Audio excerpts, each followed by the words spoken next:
Welcome, everyone. Welcome. And I pray that peace be with you. I am just waiting on our beloved brother Lance to come on, and we will be sharing some powerful words of encouragement.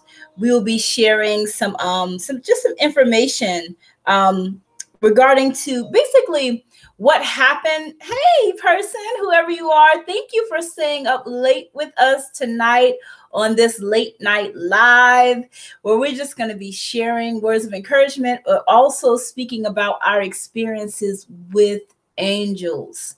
I know that we had a profound experience the last time that we had a phone conversation that I did an interview with Lance. It was so beautiful. So he will be coming on in a couple minutes. I'm just waiting for him to get in the room. I pray that you're having a good night. And before everything starts off, I also just want to give a shout out to everyone around the world and around the US that watch these videos. It is genuinely a blessing to see, the different interactions, to see the words of encouragement, just to see the people. I just recently connected with a brother from the Congo. I know some people from London now. It's beautiful. You never know who's watching you, so I thought that was it's just really powerful. I have some family out in Texas. I have some family out in DC. I have some family, here in North Carolina, all around. So it's beautiful to be able to connect with the different people who love and cherish our Father. So it's beautiful. So, we all connect through the Holy Spirit, and we all have different gifts and different talents. So it's beautiful to see everyone come together and worship our Father. So I just wanted to say that. So I will be waiting on Lance to come in the live. But in the meantime, I am going to be playing some inspirational jazz music in the meantime. Let me see. I hope whoever's on the line is blessed and is at peace, and you feel the Holy Spirit. I know it's kind of late at night, but I want to say this too. I used to work in the middle of the night, so it's nothing for me to do a late night live. I actually just came off of, let me turn this music down a little bit. I actually just came off the overnight shift, probably back in November of last year. So I was working in the middle of the night up until around 8 a.m. in the morning, and I was reviewing cases and stuff like that. So I would have my headphones in, and I would just be reviewing cases and stuff throughout the night. So I'm used to staying up. I'm used to kind of trying to keep it live during the middle of the night. So when Lance was like 1:30, I was like, yes. 1:30. If I was at work right now, 1:30, I would normally be probably going downstairs. I'm not gonna lie, this ain't good. Going downstairs to probably get me a soda or something like that to stay up, or either I used to be on those Monster drinks, but I got off of them, so it's a blessing. God, our Father, the Most High, is so good. He's so good. I was begging the Lord, Lord, please take me off, and He did. So, it was messing with my body a little bit to work overnight. So, but I'm just thankful for everything our Father is doing. I'm just thankful for the connection. I'm just thankful for the prayers. I'm just genuinely thankful for the love. I'm just thankful for the encouragement and the overflow that He's placing in all of our hearts, our minds, our bodies, and our souls. I am just genuinely thankful for His presence in our life. And Lance will be joining us any moment now, and when he chimes in, we're just going to share, and we're just going to express our experiences with angels. And that is such a beautiful and a powerful experience. And it just further knows, we already know that our Father is real. We already know that the Most High God is real. but it's just a super blessed experience. Let me see if anybody's in the chat room yet. Hey, Tyler. Hey, I didn't know you were in the chat room. Hey, brother, it's good to see you on tonight. You know that you are loved. You know that you are appreciated, and we thank you. I thank you for joining on tonight.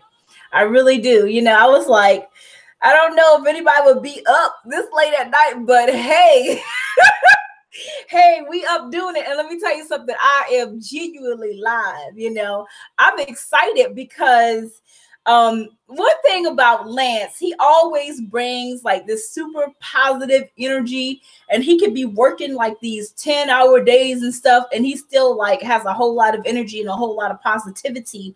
And he is a awesome, awesome, awesome storyteller. Very great storyteller, you know, and I always tell him he should write books and stuff like that. So awesome storyteller. So we're just waiting on him to check on in. And when he checks on in, we're going to be getting going. You know, I have a little cup of orange juice here. A little cup of orange juice here with me, you know. I was going to get some water, but I decided to get some juice instead. But, you know, I hope y'all are doing great tonight. Let me just check the comment section again. You're a trip, Chad. Trip. Okay.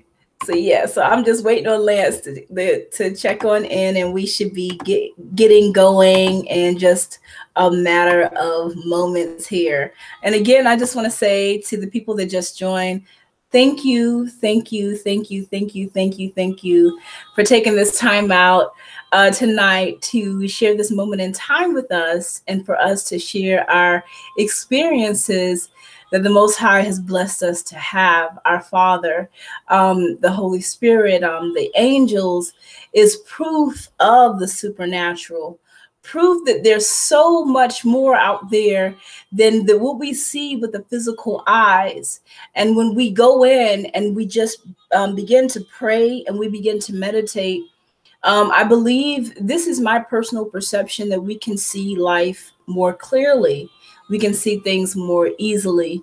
You know, that prayer time and that time to meditate and that time to listen, it genuinely means so much. And it genuinely keeps you balanced in your life as well. I must say that. It keeps you balanced despite of the circumstances that might be going on around you, despite of what you may be feeling at work, or despite of, you know, things that may be occurring in your life currently. It really keeps you centered. So when you have that prayer life and you have that meditation where I, in my heart, understand that the Most High is speaking, when you're able to get yourself in a genuine place of peace, in a genuine place where you don't have anything on your mind, that's the time when the Most High it's almost, for me, when I experience that, it's like a big love hug. It is genuinely like a big love hug. And I hear words of encouragement, words of love, words of inspiration. So I'm just going to check on Lance really quickly, just to see. Y'all keep on standing by, because he will be with us momentarily. It'll be just a moment.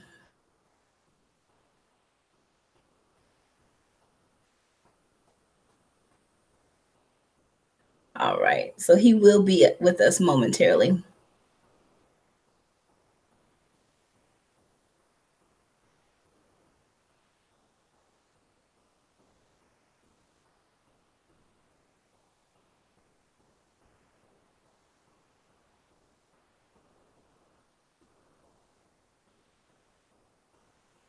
Yep. Oh my goodness, y'all. I pray that y'all also had a really good day.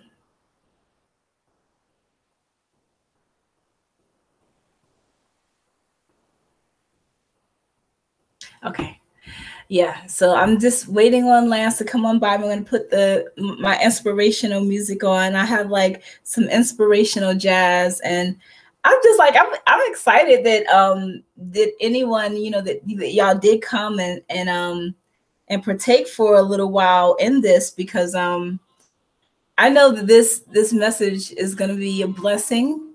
You know, I feel like we're all supernatural people, that we just have to we just have to okay, and I just heard back from Lance, so he will be with us in a few minutes, guys. Okay. Yeah. So who else is here? I know that Chad is here, and Chad, I want to say thank you for joining. I know there's two other people on the line. But yeah, like I was saying, whenever we like take that time for to have that prayer life and really confess everything to the Lord. Let me take a look here. Oh, Randy. Oh, thank you for joining on tonight, Randy. Thank you. I really genuinely appreciate Randy. That's my brother cousin from another mother. Thank you for joining. Yeah, wherever we have that time, that prayer time, we have, and then we get that time to actually meditate. We get that time to clear our minds and just be for a second.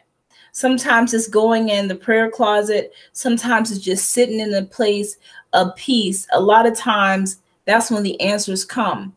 Because sometimes when your mind, is wondering, or there's a lot of things going on, it's hard to focus on the genuine answers that you need to process things or to make it.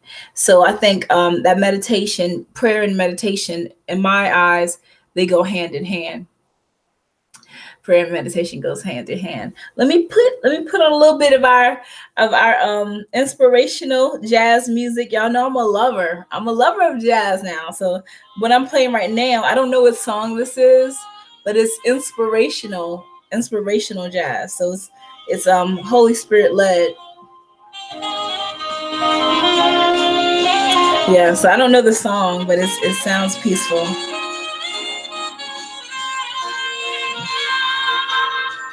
Yeah, so it won't be long. It won't be long, family. But like I said, thanks again so much for joining on tonight. I genuinely appreciate all of you. I genuinely appreciate all of you. Oh, Randy talking about, yeah, no purple rain. Oh, no, Randy, no purple rain tonight. Let me tell you something. I removed that song. I found out how to do it. I'm turning this down just a little bit. I found out how to remove it. I did. And it was really quite simple because I didn't actually look into it. So I found out how to remove it, and it has been removed. And I did remove it. I did play some jazz over it, honestly. So this jazz that my ringtone and my notifications has jazz ringtones and notifications now. So yeah, but that, yeah, I did remove it. Mm-hmm. Yes. So I'm so glad to have y'all here with us on tonight. We're going to have a beautiful conversation. Like I said, it's always super peaceful. It's always super blessed.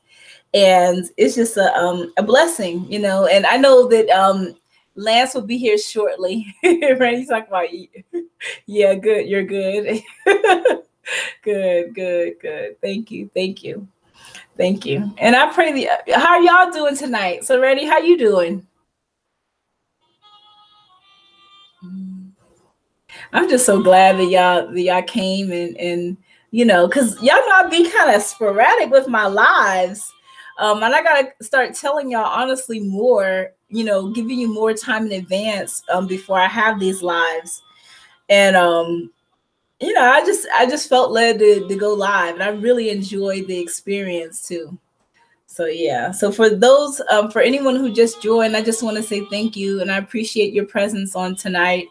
I pray that the Most High is blessing and keeping you and strengthening you and empowering you. And it won't be long. As we know that our dear brother, our dear King Lance, he's just getting off work not too long ago. So these, I told him, hey, we will definitely be here waiting patiently, because I know whatever he says about the experience that we shared is going to be blessed. And he also has some other experiences that I'm going to ask him about too, that he experienced in terms of, you know, with the angels. It's so beautiful. Family, like, it brings joy. I mean, it brings legit joy to my heart. You said you're good. Late night streaming, aren't we? Yes, yes. I am late night streaming. Like I was explaining to everyone, I'm not sure if you were here, but you know, I was a overnight worker. I was what they call grave shift worker. So I just got off that shift like in November. So it was nothing for me to come on at, you know, 1:30 in the morning, because 1:30 in the morning, you know, I used to be going downstairs to get me like, you know, a Monster drink, which is really bad. Which is really bad. You know, sometimes to stay up. And sometimes I would drink coffee. Y'all, it was just so hard to stay up when you work in the middle of the night. I promise you, like, I would have my earphones in and I would be staring at my computer all night, working my cases. And, you know, sometimes you would just go into a trance when you're working overnight and, you know, you just sitting at a computer and it's no interaction. There's people around, but we're all working on our individual work.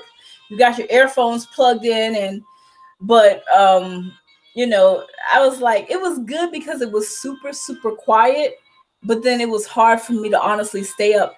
And I'm not gonna lie, like as an overnight worker, sometimes I'm not gonna lie, sometimes I would honestly doze off. I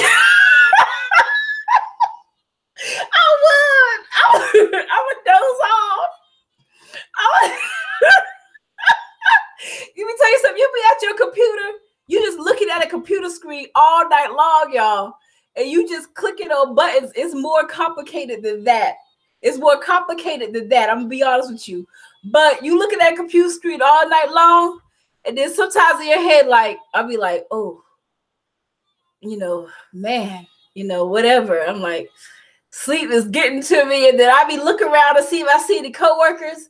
And then my coworker on the left of me, that person is actually snoring. They ain't taking no little nap. They ain't taking no little shut eye. They actually are snoring.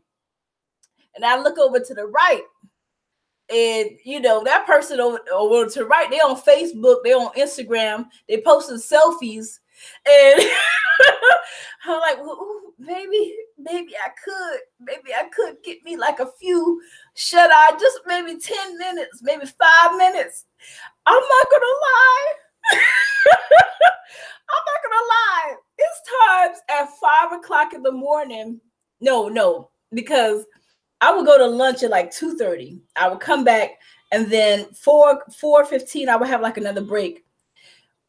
After lunch, I would never eat on my lunch because it's in the middle of the night. So after lunch and my break, sometimes I would get hazy. That last 3 hours, I would get hazy.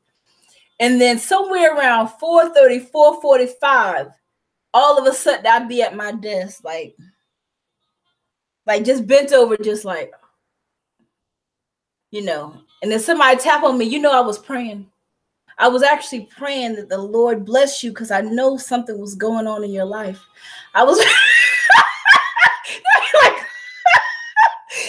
Constance, you lying, girl. You was over there asleep. I'll be like, but let me ask you this. Was I snoring? And she'd be like, no. Oh, because you know I was actually praying. I was actually praying. The struggle is real, Randy. The struggle is real. It's most certainly real. Working that, I don't know if any of you work that overnight shift or you've ever done overnight before, but that's definitely a very, very hard shift to work, especially if you're just honestly just not really, you know, like you gotta get up. And for me, sometimes I used to get up once an hour and just walk around, not all the time, but walk around the office, because it was a very quiet environment for the most part. Now, sometimes, you know, we had coworkers that were acting up and stuff, but for the most part, it was a quiet environment. So in order for me to stay up, sometimes I would get up and walk around. Sometimes I would even work out in the middle of the night. I would use my lunch break sometimes to just go walking or do different stuff, you know. So I kept myself fine, but it really messes up your body a little bit. And I wouldn't recommend it for anybody unless you were doing it for a certain reason, like if you were going to school or something like that. That's the only reason that I would recommend that you will work, you would work overnight, because regular working overnight is not cool. Not unless you're like a night owl and you like totally you totally want to just be up all night. Like for me, it wasn't cool. And then I was working 10-hour days too. Hey, Lance. It's good to see you. There's something with the sound. Hold on. There's something that, just give me a second. I'll be ready here. All right. Let me check. Hold on. Okay. The sound should be coming through soon. It sounds good now. Okay, that's through. Let me see. Can you hear me? Yes, I can hear you. I can't hear you. I got to figure out what it is. You can't hear me? Hold on. I might have to take this out of the whole system that I have. It's always a little glitch. I may just have to go simple on a laptop with my little Yeti microphone, but we're going to get it through. I just want to see if we can come through this way. It's fine. It's fine. We just, just the family's here tonight. I got my orange juice. I'm a patient. We're patient. Studio sound. Let me see. Okay, that's unmuted. Camera's on. I didn't know I was going to be with a celebrity tonight. Oh, let me see. You know what I'm going to do? Okay, let me see. Okay. You sound a little low now. I'm going to go the simple way. Give me a sec. But you can hear me though, right? I can hear you, but you can't hear me. This is weird, Let me this way. So I'm going to have to go to another computer. No problem. No problem. Cam, run it through, and I'll go through my Yeti, and it's going to come through perfect. Okay. I'll explain later. So I'm going to perfect. No, you're perfectly fine. I see we're matching tonight. Yeah, in sync. Okay, bye-bye. Randy, no sweet tea. I'm just drinking a little bit of orange juice. I was gonna drink some water, but I just got some orange juice. But no sweet tea for me. Actually, I had a little bit. I'm not gonna lie. Earlier today, I stopped by Bojangles. I didn't get no chicken now. I didn't get no chicken. But I did pick me up a sweet tea. I did pick me up a sweet tea, Randy. Bojangles sweet tea be hitting the spot now. You know that. Bojangles sweet tea be hitting the spot. Yeah, so guys, everyone, as you just heard, Lance was having a little bit of technical difficulties, but he will be back on momentarily, and then we will be able to start the stream, so he'll be on momentarily. Oh man, I couldn't resist, man. I couldn't. Oh, let me tell y'all this before Lance come on. Y'all, why did I think I could take Caddy, my cat, for a walk? I took Caddy to the church down the street where I sometimes go walking. And it's this big old church in this big area where you can walk around. And so, when I hang around Caddy, I just hang around her outside my neighborhood and everything like that. I took her for a walk. And I said, I put her in her little, I don't know what you call it, the cage, but the little carrier for the animals.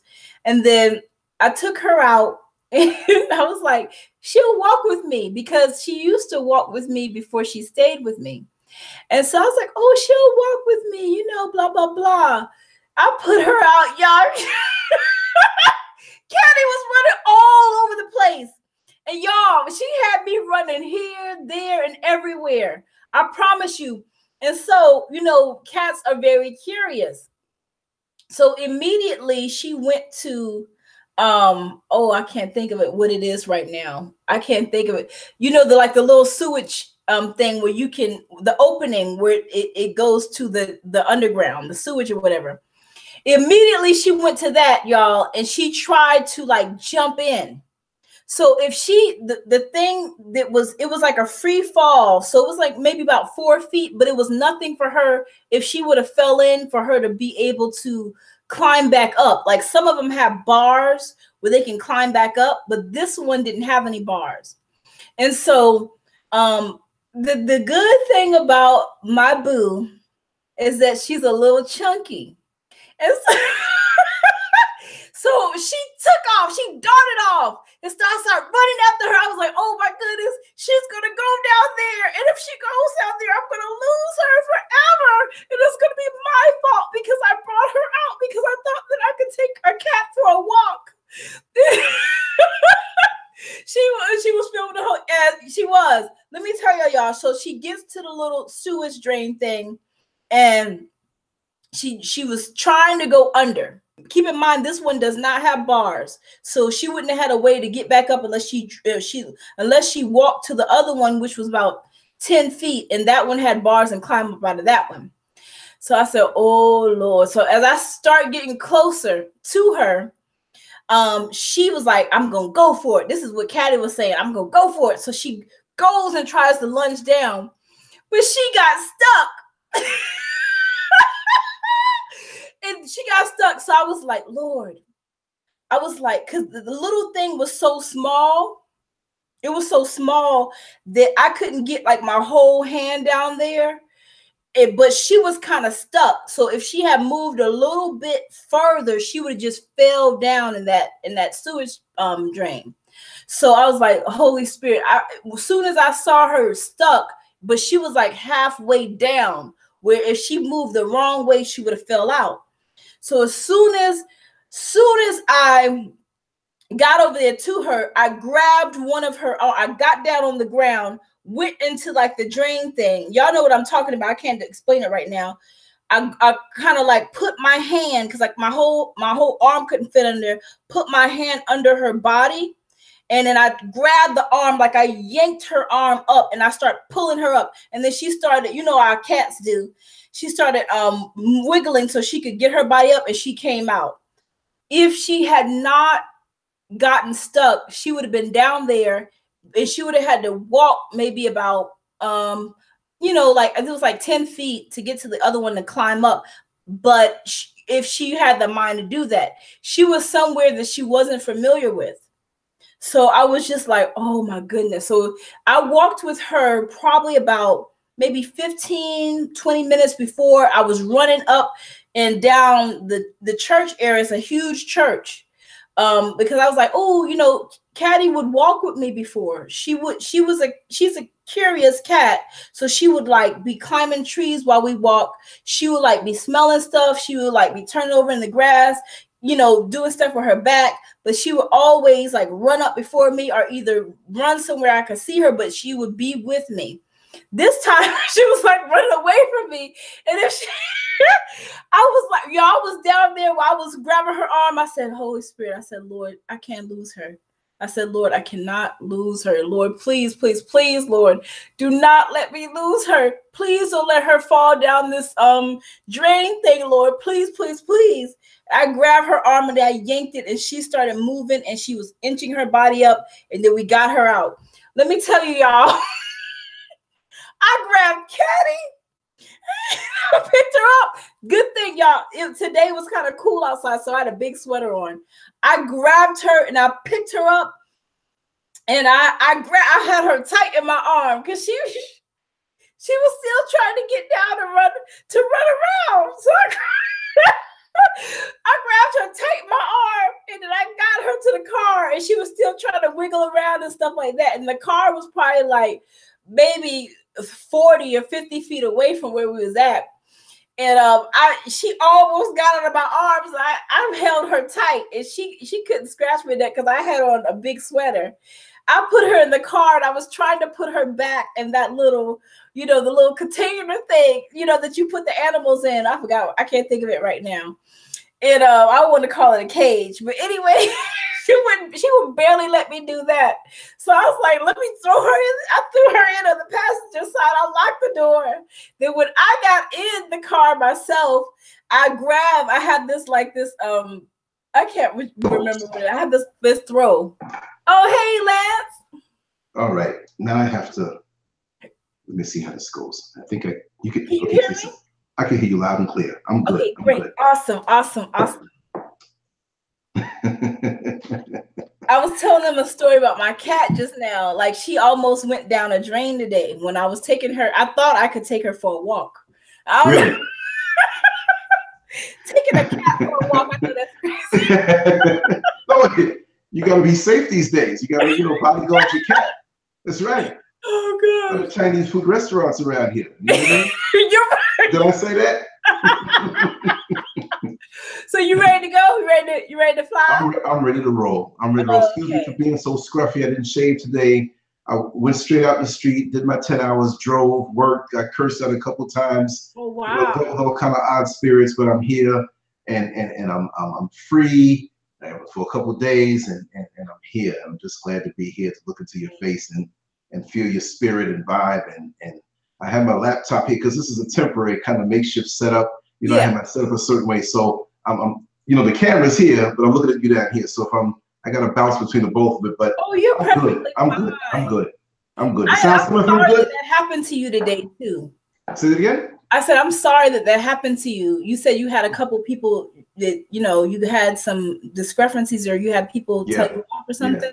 Yeah. No, it always happens. That lets me know that I'm doing something right. It lets me know that it's confirmation. When you have the negative energy coming at you, you're so positive. I'm not saying I'm so positive or perfect, whatever.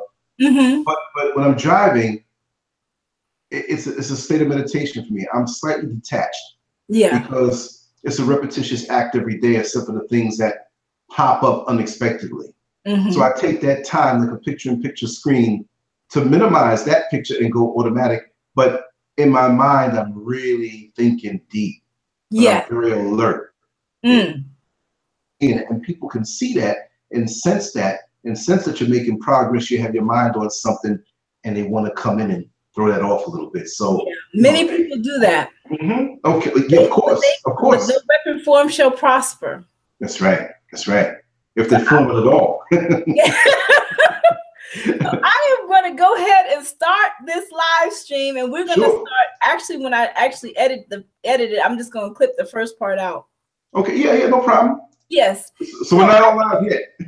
Yeah. So I just want, and I didn't know if you wanted to, if you had the ability to simultaneously live, if you wanted to. Well, see, that would take an extra step for you to do that. I'd have to I could do that, but the audio from you, I would have to know how to pipe that in. Mm-hmm. It would give me an extra step, but I'm going to work on that for the next one.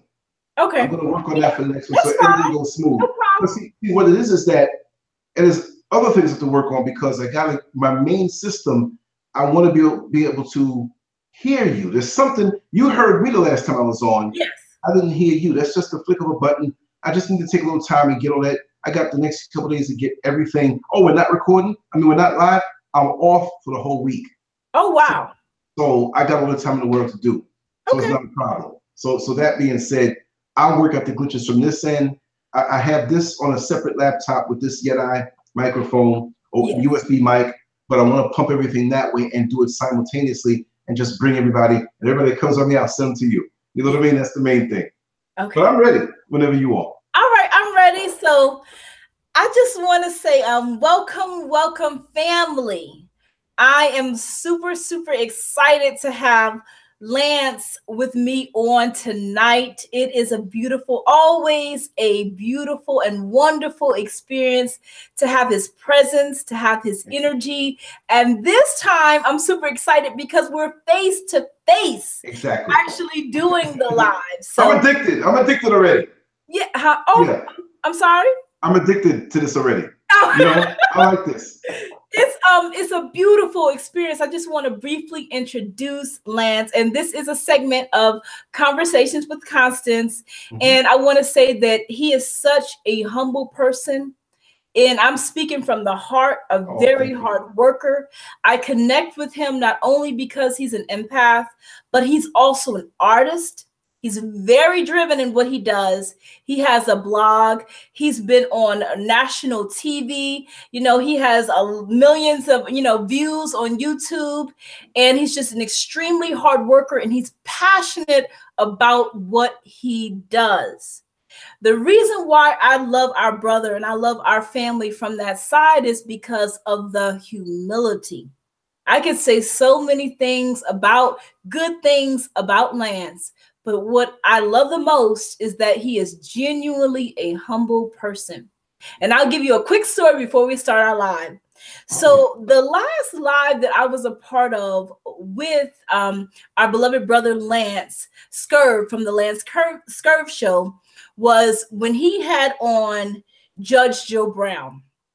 This was last week.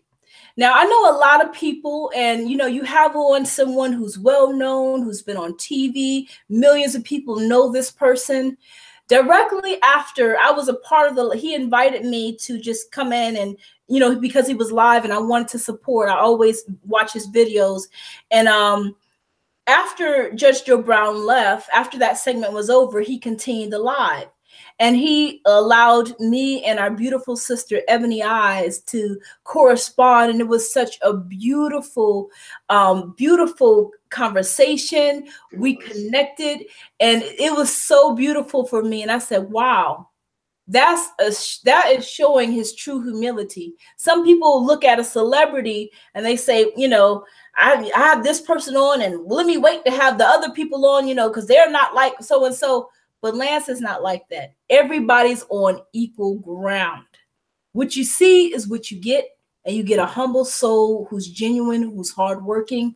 So I say, thank you for sharing this moment in time with me on today, Lance. We appreciate your presence. We appreciate your time. We appreciate your existence. Peace. Oh, no. Seriously, that was very nice of you to say. It was it was very nice of you to say.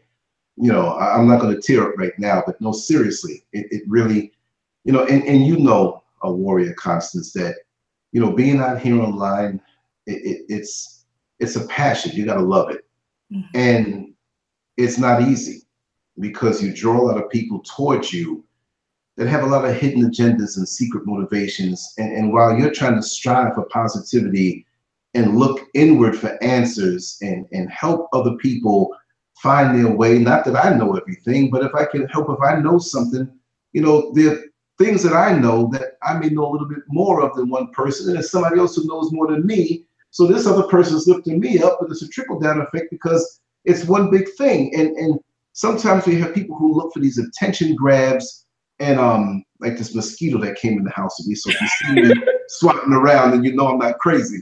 But it's very satisfying, and to know that you exist, and to know that I'm connected to you, and to know the spirit that you have and how you forge forward in your journey, your personal journey, and how you share it with others, and how you help others by not being shy about the great points and the points that need work on. It's phenomenal. And that's what it takes. And that's how you pretty much scare away the people who are coming at you just for a photo op, as far as their own selfish agenda. When you're genuine, it pushes them away, and at the same time, they may dislike you for it. My thing, when I first came to this platform of being online, and it's not about me, I just want to share this one part. Sure. I got online as a person who drew, as an artist. Then I started writing. Then I started doing these little talk shows on Blog Talk Radio. Then I started doing the videos and stuff playfully, didn't think it was going anywhere, and just kept doing it and sort of vibing with people. I didn't know that it was going to take this journey, this path for me. And that was many years ago. Like, I started in 2002. Now it's 2018. And I do have to say, on Sunday, I turned 55 years old. And wow, congratulations. Even though I had a pretty rough day at work today, and I didn't get a chance to freshen up all the way, I feel good. My spirit is up, and I just can't see how one can get to a certain part in their journey if they're really looking to grow and really looking to improve themselves. How is it that they can't have enthusiasm for each day that comes? Because every day that comes, when I open my eyes, I may say to myself, you know, Lance, you need to take a rest today and back away from certain things. 5 minutes later, I'm in it. And I know you're the same way too, because I see your movement and it inspires me. You're phenomenal and it inspires me. And we need more people, wonderful sisters and brothers like yourself who can share that energy, because it's not going to come from the external. It's not going to come from this carnal world. It's going to come from that connection to the Most High from within. And thank you for sharing that with me. Oh, you're very welcome, Lance. I am just, and we have people in the comment section saying happy birthday to you. Oh, Blood Sport One said happy birthday, and Randy Johnson said happy birthday. We are just thankful for your presence and the love you share genuinely. And you said your birthday was this past Sunday, or is coming up? Oh, it's coming up. 5:34 in the morning, April 8th. So I always kind of stay up till 5:34, or try to go to bed early, wake up at that time, and go back to bed again. But I'm actually looking for you here. So I'm gonna go, because I have you directly with me, but I want to see the chat room also. Okay, sure. That's what I'm doing right now. We're typing in. But say hello to the real Aaron Collins as well. Thank you for joining. Lance, I just look forward to this conversation because you are truly my brother. Yes. I am thankful for you and your beautiful wife. Thank you. I'm thankful for I just have a gratitude because the spirit that both the spirits that we have, it allows us to experience this peace, you know, and this kind of joy. And I remember, you know, I can't wait till you can tell me about what you experienced when we spoke last with our with what happened with the angels, the presence that was there, because it was so powerful. It was so powerful. Yes. I felt enveloped. I felt enveloped in. Okay, here now I'm looking at two screens. Okay, I'm looking at the main one. There's a delay, right? Okay, that's what it is. Okay. Did I bump my head today? No, you're fine. Take your time. All right. Because like I said, I'm used to having to set up a certain way. But when we spoke, I was hanging on to your every word, and never once did I come away from that. But as you spoke, I was becoming more and more soothed, comforted. Not that I thought I needed it. I wasn't really in a state of, you know, disarray in my spirit, but it was almost like, hard to explain. I'm gonna use a bunch of abstracts to explain it. But it's like the comfort that one feels when they're a little baby and their mother embraces them, and you feel the warmth of a breast, not being lewd. I'm just saying in a baby-like way. And she's humming a tune, and you feel the vibration coming from her. And even when you're in the stomach, in the womb, and you feel this warmth, you feel this love, you feel this. And there were things that I've been thinking about for the future and planning my future, which we know that if you want to make God laugh, then tell him your plans, right? Yes. But still, we have to kind of have a rough idea of where we're allowed to go, and we still have to meditate and pray on that, you know, for permission for that. But those things weren't stressing me, but I put a lot of brain power to it, as I do with everything else. And I think I was doing it too much, but it was almost a feeling like everything's going to be all right. Everything's going to be all right. And in this converted bedroom, which I call my studio, I didn't physically see, but I felt it. And while you were talking, we were recording, and we were doing a live thing afterward. And I just felt this love, this overwhelming love around me. And basically it told me, listen, everything's going to be all right. You don't have to rush. You don't have to stress. Not that you're stressing, but it's all mapped out. Because right now, I'm not a person who gets hung up on my age, but I always keep an eye of where my blip is on the radar screen. Yes. I always keep an eye on the clock. But as we know, time only exists on this level. So it's not about the time or the age, but it's about where you find yourself in your development before you transition. So in that respect, in this world, time is running down, but your realization that we need to move to a better state before we transition is more important than watching the clock. Yes. And when I realized that, I felt so relaxed. It was like so many things coming up off of me. And more each day that I live, this around me is not as important. It's not as important. You know, I drive all day and I see nice cars, BMWs, Jaguars, Mercedes. But man, that's a nice car, you know. I'm glad I don't have the car note. But I look at those things like it's a like it's an old movie. Like, okay, that was hip at one time, that was current, but now one day that's going to be the past. But I'm going to go on if I do the right thing, if I do what I'm supposed to do. And I knew when I left this room and went through the hallway, because this is a 4-bedroom house. This is one. Okay, there's the master bedroom way on the other side of the house, and of the 3 bedrooms, this is the one in the middle. We have a little bathroom right there, a little hallway. As I walked out, to me, and I'm saying I don't do drugs, and I don't drink, and I don't mess with substances, but I caught something out of the corner of my eye, but it wasn't something like, ooh, what is that? Spooky.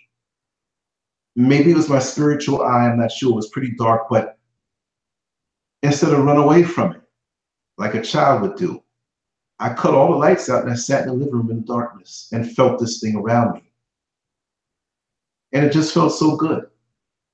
It's almost like when people say, and I'm not ready to leave this level right now, I got a lot of work to do. But it's almost like when people say they transition or began to transition, and they heard a voice that said, go back. Now, I'm not saying that happened to me, but I felt a little heat out of the kitchen on a spiritual level. That thing felt so good. And I sat there and tears just rolled out of my eyes. It just felt so good. And so now I'm good. I'm good. But you did that. You brought that on. You were the catalyst. No, seriously, you're a lightning rod in a very special spiritual way. And this is not just blind flattery. Let me just say a few words back. No, that's why I made sure my backside was here tonight to vibe with you. And if you wanted to go on every single night, that's fine with me, because you're very special. And anybody that can begin such a process and make me feel that way and bring down, I feel like you're a safe zone, you're a comfort zone, and you're to be cherished. And I do cherish you. We pray for you every day, for your well-being, clarity of mind, you know, motivation, everything. And anytime you ever, on a private level, you feel down, you call me. You call me, because you know my wife loves you. Brother Keston loves you. His wife loves you. Even though she's incognito on the camera, she's watching you too. And I love you righteously. And I know everybody here in the chat room does also. And all the people who have yet to see this, who don't even know you yet. You're doing a good work. You're making people feel at ease with what this world would bring on them as stress. You know you are beautiful as you are.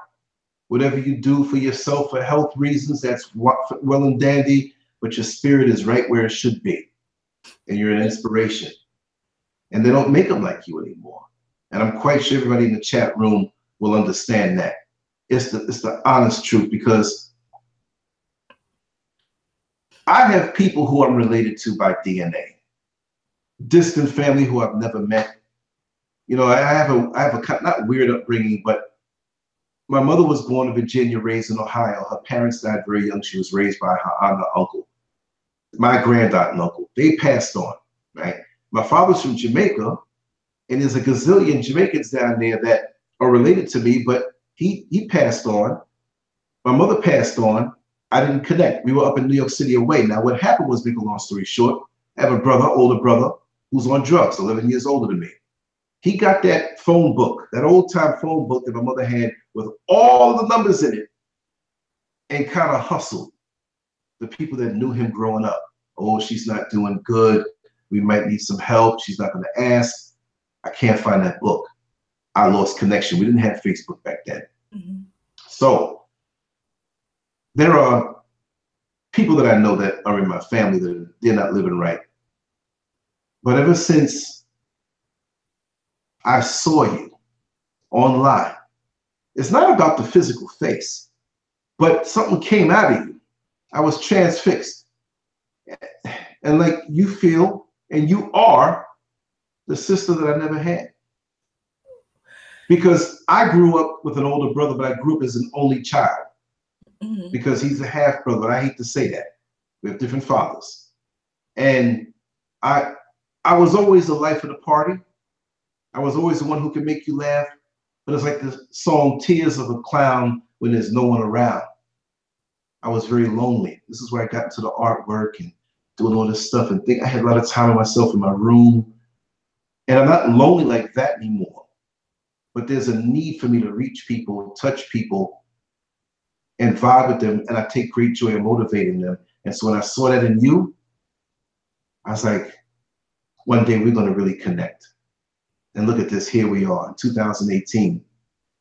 So that shows you that we can use the internet for something very good. It's not just decadence. It's not just the wrong thing. We can let good things into our mind. And we have to be more aggressive as the good people out here to make that happen. Yeah. One more thing. It's almost like people say, well, you know, you're eating health food. No, this is the way it should be. The way that I may eat. Mm-hmm. So what's the food you eating if I'm eating health food? You eating death food. Look, so many people who are not righteous or not submitting to divine law, we're just blanketed with that, have taken divine law and used it for their success, which shines out to the world. And we look at them like, oh, they're evil. It's a divine, gravity works for everybody, right? Certain things work for everybody. We need, as righteous people, to look at the other people who beat us to the punch, who are living unrighteous while using divine law. So it's our right. That's true. It's your right to shine. That's true. What Beyonce, what's she about? I'm not knocking, I don't know her. But you're better than her because you come in with a message. You're not sold out. No. So it's okay for us to pick up that sword and chop away falsehood and grow and share and hold hands with everybody, because there are a lot of lonely people out here who are hurting. Yes. And the way we're taught, how is it? How you doing, so-and-so? How you feel? Oh, I'm fine. We say that so fast, but the suicide rates are up. Mm-hmm. We say that so fast, but addictions and alcohol and all types of addictions are up because we're trying to fill these voids on the inside of us. But if we just offer the human touch, even if we don't have much to say as far as advice, but just to give somebody a hug. There are passengers that I know, I don't know their name, their social security number, their lifestyle or whatever they do. But there's certain ones that they come and I say, you know, come over here for a second. Male or female, I'm a straight man, right? I got to give you a hug.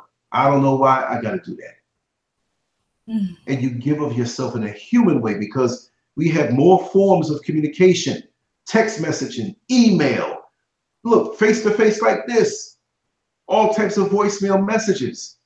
But we're more lonely than we ever been before. Why is that?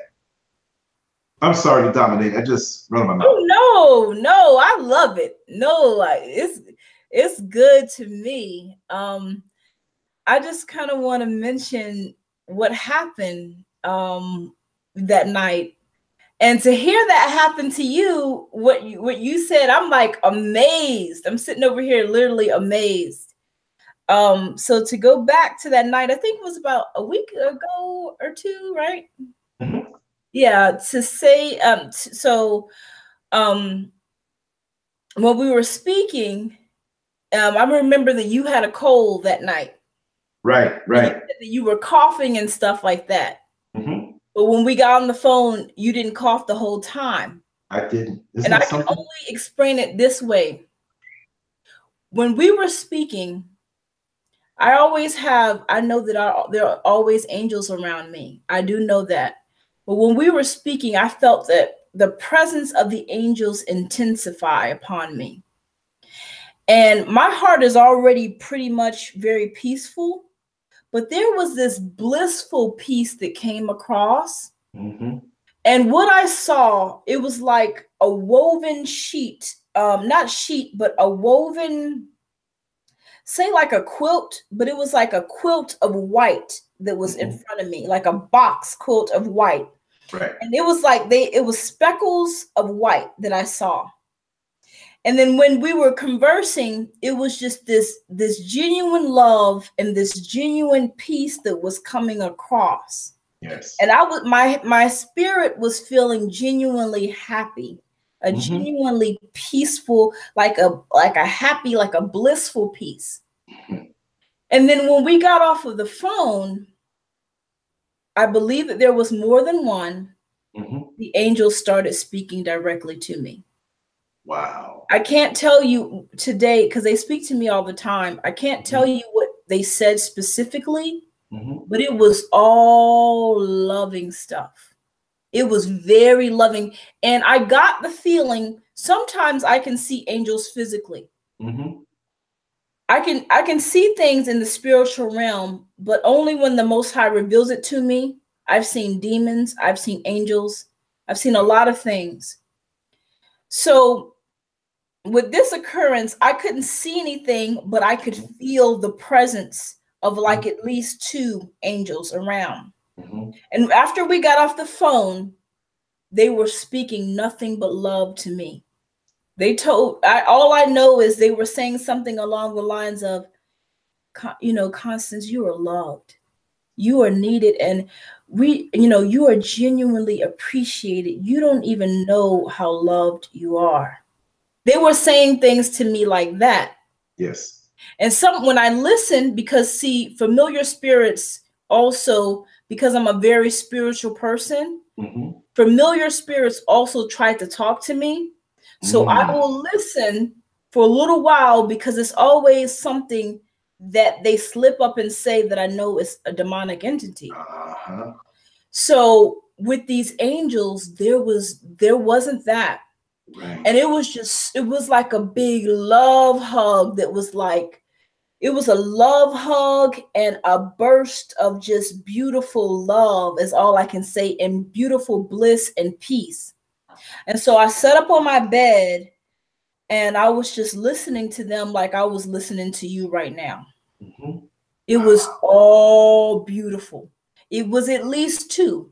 But for some reason, the manifestation that I could see in the spiritual realm was like a quilt of white, but it was little specks, different little specks on that quilt, like little lights, I could say, little lights on that quilt. There was just like it wasn't like a quilt, like, I can't describe it. It wasn't like it was all knitted together. It was like little specks of white, but they were coming together in this mass kind of like formation of how a quilt would be, like a box formation. Yes. But it was just beautiful.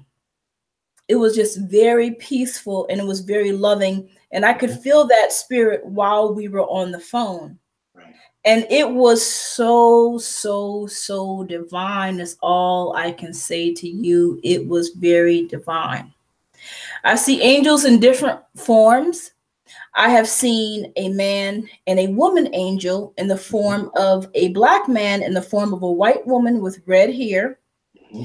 It was at a time where I was extremely depressed. I was a loan processor for Quicken Loans, and I was working crazy hours, like 12 hours a day, 11 hours a day. Wow. And I decided to quit my job. I did not have another job. I decided to quit my job, and I wanted to pursue my gifts. I have a lot of different, talents.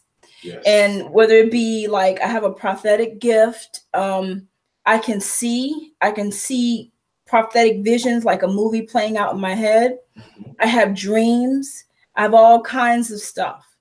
And so with that, there comes a lot of demonic entities that try to attack me, but I can feel it because we're both sensitive people, Lance. And you know when a spirit is in your place or near you because it shifts the atmosphere. And my thing is, for me, the Most High has taught me to speak over that. So take authority over that. And that's what I do.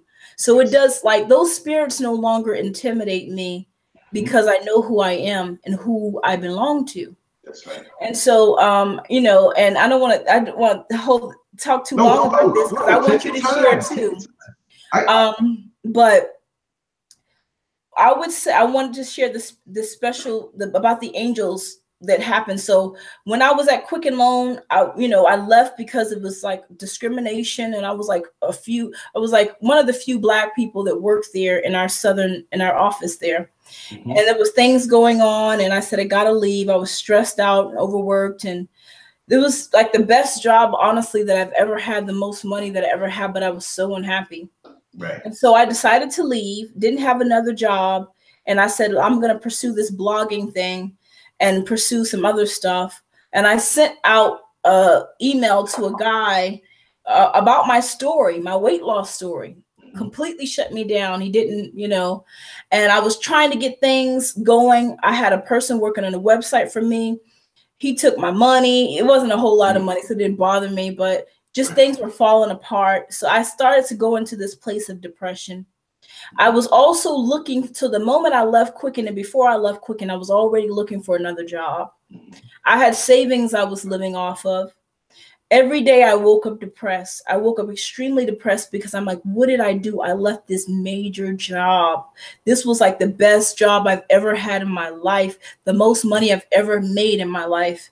And I was living in a beautiful area. I live in a nice area now, but it was like by the lake where I do all my lake videos. I was living by the lake. Right. And, I moved from that area. And so I was in such a dark depression, and these two angels would come to me every day, and they would be by my bed, and they would say, Constance, God is going to bless you to get another job. Constance, you're strong, you're powerful, you're beautiful, you are somebody special. Come out of this depression, Constance. This is not where you belong. And I was so depressed. And I didn't have my family around. My family's in another state, like 3 hours away. And my family is loving, but they're not sensitive people. So they're the type of people that will send you money or something if you need it, but not really be there emotionally necessarily. Right. So I would spend a lot of time alone. I stopped myself from talking to my friends because I made this major move in my life. And yes, I'm living off savings, but I don't have a job. And at that time, my part of my self-esteem was the work that I did. So my esteem was based upon the job that I had, to be honest with you, at that time. I thought that, making a lot of money was it. Question. And so when I didn't have that job, and it was taking a little while, even though the Lord blessed me 3 months after to find another job, I was like lost, and I was like drowning, and those angels would come to me every day, and they would talk over me, and they would say, get up out of bed, Constance. You're a powerful woman of God. You're special. You have something divine within you. You're going to get another job. Get up out of bed. And I said, no, I knocked it off. I said, man, that's just me talking to myself. Or it wasn't. It was two angels. And they were like huge. They were big. And there was one guy in the spiritual realm. It was in the form of a Black man in the form of a white woman with red hair. That's what I remember from that experience. I will never forget it, because every day I was in that depression, they came to my bed and they spoke life to me. Yes. Every day. See, that's something that it's a confirmation. I'm hearing an echo. I don't know if it's me. Let me see. Let me turn this game down a little bit. Yeah, that's a confirmation that, you're on the right path, even though sometimes we don't know it, or we don't we can't see that far, and we look at the earthly things. At the time that you had the job with Quicken Loans, as you say now, looking back, you said a lot of your, I don't know if you said esteem, but a lot of, was connected to that. Is that something that you knew then, or you found that out once you left? That's kind of something I found out once I left, because first of all, I was still seeking out my identity, and I didn't think that who I was ever really enough. So in my family, I come from families that are kind of stuck up on both sides. And even though like we got some blue collar and we got some white collar, but my family is big on money. My family is big on titles. Especially on my dad's side, they're big on having things. Having things in the physical sense proves your worth. And to a lot of people's eyes, oh, she just graduated with her second degree. She got her doctorate degree. Oh, she got that job for $100,000. And on both sides, I experienced, and not that my family members they're great people, but on both sides, I experienced people who esteem things. But it's funny, Lance, I'm a person that I've never esteemed things. I've never, shalom, beloved brother, trumpets of grace. I've never esteemed things. So they didn't understand me. You were the oddball. Why in my mind, for some reason, Lance, I always said none of this stuff on this earth meant anything to me. I always said that in the back of my mind, and I couldn't figure out why I wasn't like my family, why I didn't want the biggest car. With the kind of money I had, I could have bought me a brand new car easily and honestly paid it off, within like a year or so, paid the full car off. I never esteemed things. And I think it was in correlation, honestly, to my self-esteem, because maybe I didn't feel like I was worth anything. So when I got that job, it was like that job esteemed me, but it wasn't the esteem of the Most High Creator. Because see, no matter what you have on this earth, when you are a child of God, you are esteemed. I don't care if you're a homeless person. I don't care if you're a person working at Walmart, you make $10 an hour. Because you are a child of God, you are special. You are beautiful. You are wonderfully made. He cares about the very hairs on your head.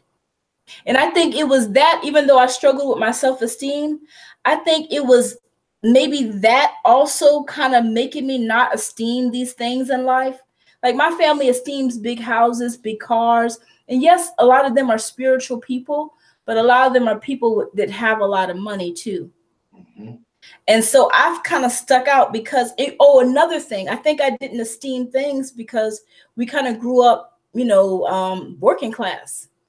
We grew up working class. So sometimes when I was in middle school or something, my dad did several different jobs. Now to this day, my dad sells houses and entrepreneur, but it took him a long time to get the money that he has now. But we grew up working class. And so sometimes I would honestly have 2 pairs of shoes per year. So I never was a person that had, like when we were growing up. So coming from a poverty mindset, that could have played a little bit in that, me not esteeming things.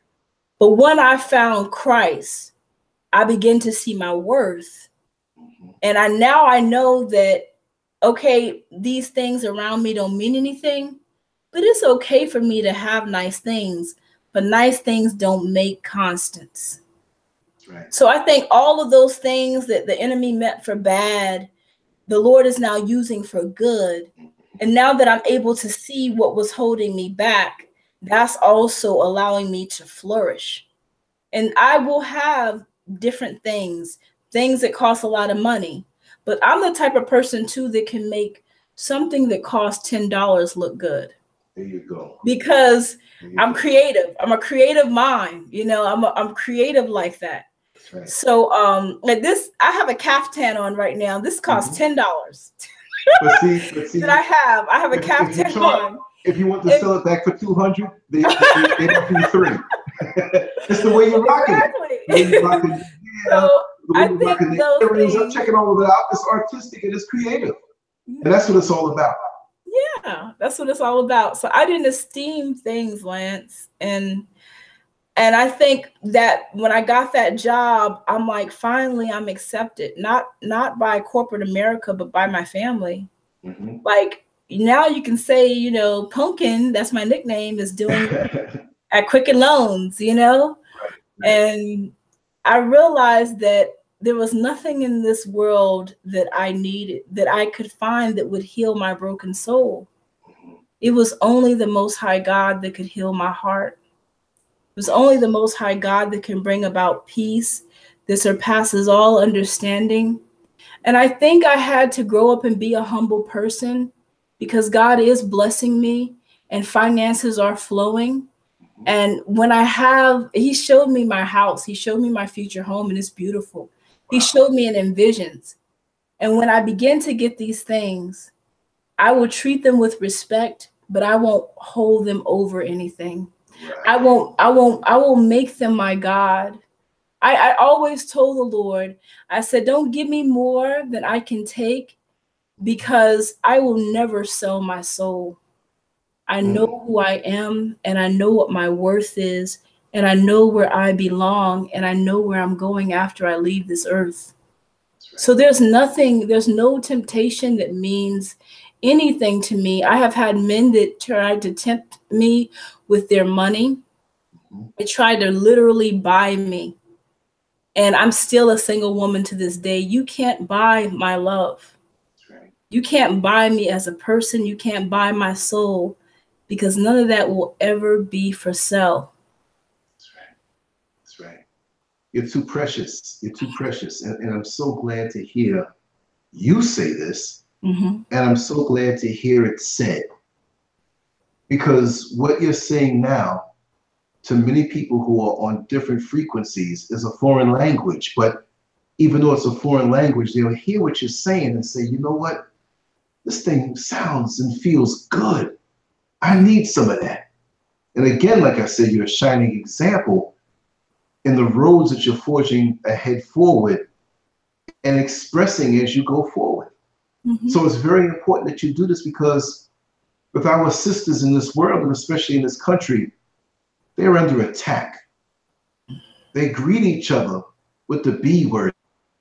They want to say that they're the baddest B. They're the best B. Decadence is elevation in this present world order right now. But they're stripping themselves out because they're devaluing themselves just to get a little value. Mm-hmm. The same way when you purchase a television for $800, but you take it to the pawn shop and they're only going to give you $150 2 weeks later. You know you're shortchanging yourself, but you do it anyway for the little value or rush of or perception of value in this world, which you're here today and gone tomorrow and forgotten. This is a thankless machine that chews you up and spits you out. And time flies by so fast. So I'm so glad to hear and see that you're on this level. Not that you weren't on before, but it's just deeper now. And you can shine this thing out, because we need it. We need it so bad in this world, for males and females. But from the female perspective inside, since they are devalued, and I say they, not like it's them over there and not us, but speaking of the females and the women, our sisters now, they're a lot of them are lost, honestly. And those same demons that have made them lose themselves are the same ones that were coming at you to pull you down into that same pit. But look at you.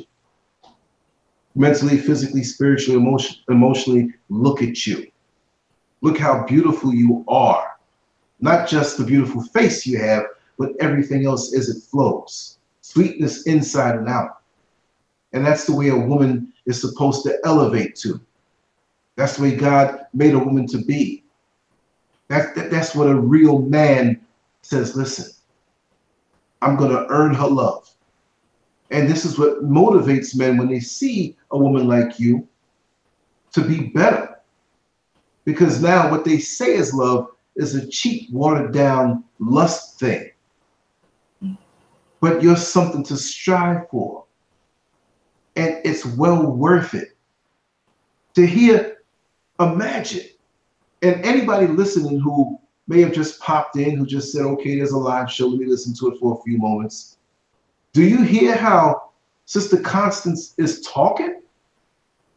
To come home to that every single day and night, and to hear the positive words straight from the Almighty himself, whispered into your ear. To know that she's a loyal woman, a faithful woman, a God-fearing woman. Not only feel like, oh, I'm scared he's going to do something, but a respect. And that's why she respects herself, that you can go to work on a day that she's home and she's not creeping with somebody else. That she's there for you all the way through. And she's known good things and she's known good money to this world. And she can still say that she values the characteristics of righteousness over all. Oh, what a catch you are, sister. But what's even better is that you know it. You know your value. You're not going to the lowest bidder. There ain't no bidding going on here. No. Number one. There's only one for you. See? So there's no price. When the time comes, you'll know it and things will constantly flow. Hopefully, if there's a gentleman out there who has that in his mind on a righteous level, there's no word you can say. There's no money you can throw at her feet. You need to turn around and look within and become a better version of yourself. That way, when you elevate yourself on those levels, she'll see the value in you also, if it is God ordained. So don't water yourself down as a man with all these women out here thinking, well, this is just another notch in my belt. No, wait. Because you're looking at a fine example of what a woman should be in front of you on the screen. And if she's not the one that God has for you, she's out there somewhere just like her. But don't be fooled and think, oh, there are no good women out here. No, that's a lie. Because you don't need 20 or 25. You need just that one. And if you do what you need to do on a righteous level and submit to divine law, both of your lives are on a righteous crash. You know, it's on a righteous course of crashing. So there's that time when you lay eyes on that person, Sister Constance. He's out there. He's got his eye open. It could be tomorrow. It could be next year. It could be 5 years from now. But you continue to make yourself a better version of yourself, because guess what? God is looking down on all of it. And if you gave up yourself to something cheap and decadent, you pull yourself out the game. This is not a game. This is just how I speak. Thank you so much. I didn't think. Thank you so much for the kind words, Lance. That was very, very, very kind of you. You got me kind of like, wow, that you said those nice things about me. I just, you know, Lance, I just thank God for conversations like this, because this really encourages my soul. Because as the woman that I am, I've been passed up over a lot in my life, and I'm glad that it did not have an effect on my self-esteem. Right. I know that it was a covering. Now, at the time that those things happened with different people, yeah, it affected me. It hurt me. I felt a lot of rejection in my life, not just from men, from friendships in a bevy of ways, from jobs, all kinds of stuff. But every time there was rejection, there was the Lord's protection. There you go. And I could have been married. I could have been married in 2015 to a guy that was like great on paper. You know, I'm an artist and I think of art first. And he, you know, he's a producer and a film producer and stuff. And the Lord told me no. I was sitting in the mirror, you know, I said, God, you know, we can make this work, because he wasn't as spiritual as I am. Right. And one of the things that bothered me is that he didn't want to pray with me. And the Lord said, no, that's not it. And it is a desire. I think it's a desire for us to procreate. I'm a natural nurturer. Right. So it's a desire for me to want to be a wife and a mother. But I also understand, I thank God for keeping me alone for so long, because it's a process in understanding who Christ is in our life and understanding our value as a person. And when you understand your value, you can see but not only understanding your value, being a spiritual person. Being a spiritual person, I don't see people as just what you see in the flesh. Right. I see people as energy. I can see spirits around people. I can see spirits in pictures. Yes. I can feel energy as we feel, like if you touch the table that you're sitting on, that's how sensitive I am to energy. Because the Lord has blessed me with those gifts, it makes it more easy to determine who I would like to interact with. Mm-hmm. And sometimes as a person, you kind of say, well, God, why is it taking this long? Why isn't it not happening now? But I think, honestly, as the word Ecclesiastes says, everything happens at its right timing. We have to know who we are in order to understand our worth. I mean, in order to believe in our worth, we have to know who we are in Christ in order to believe that we're worthy of certain things. And once we begin to work on ourselves and cultivate ourselves, as you are climbing, as you are building, the right things will come into your life. And at that specific time, it will happen.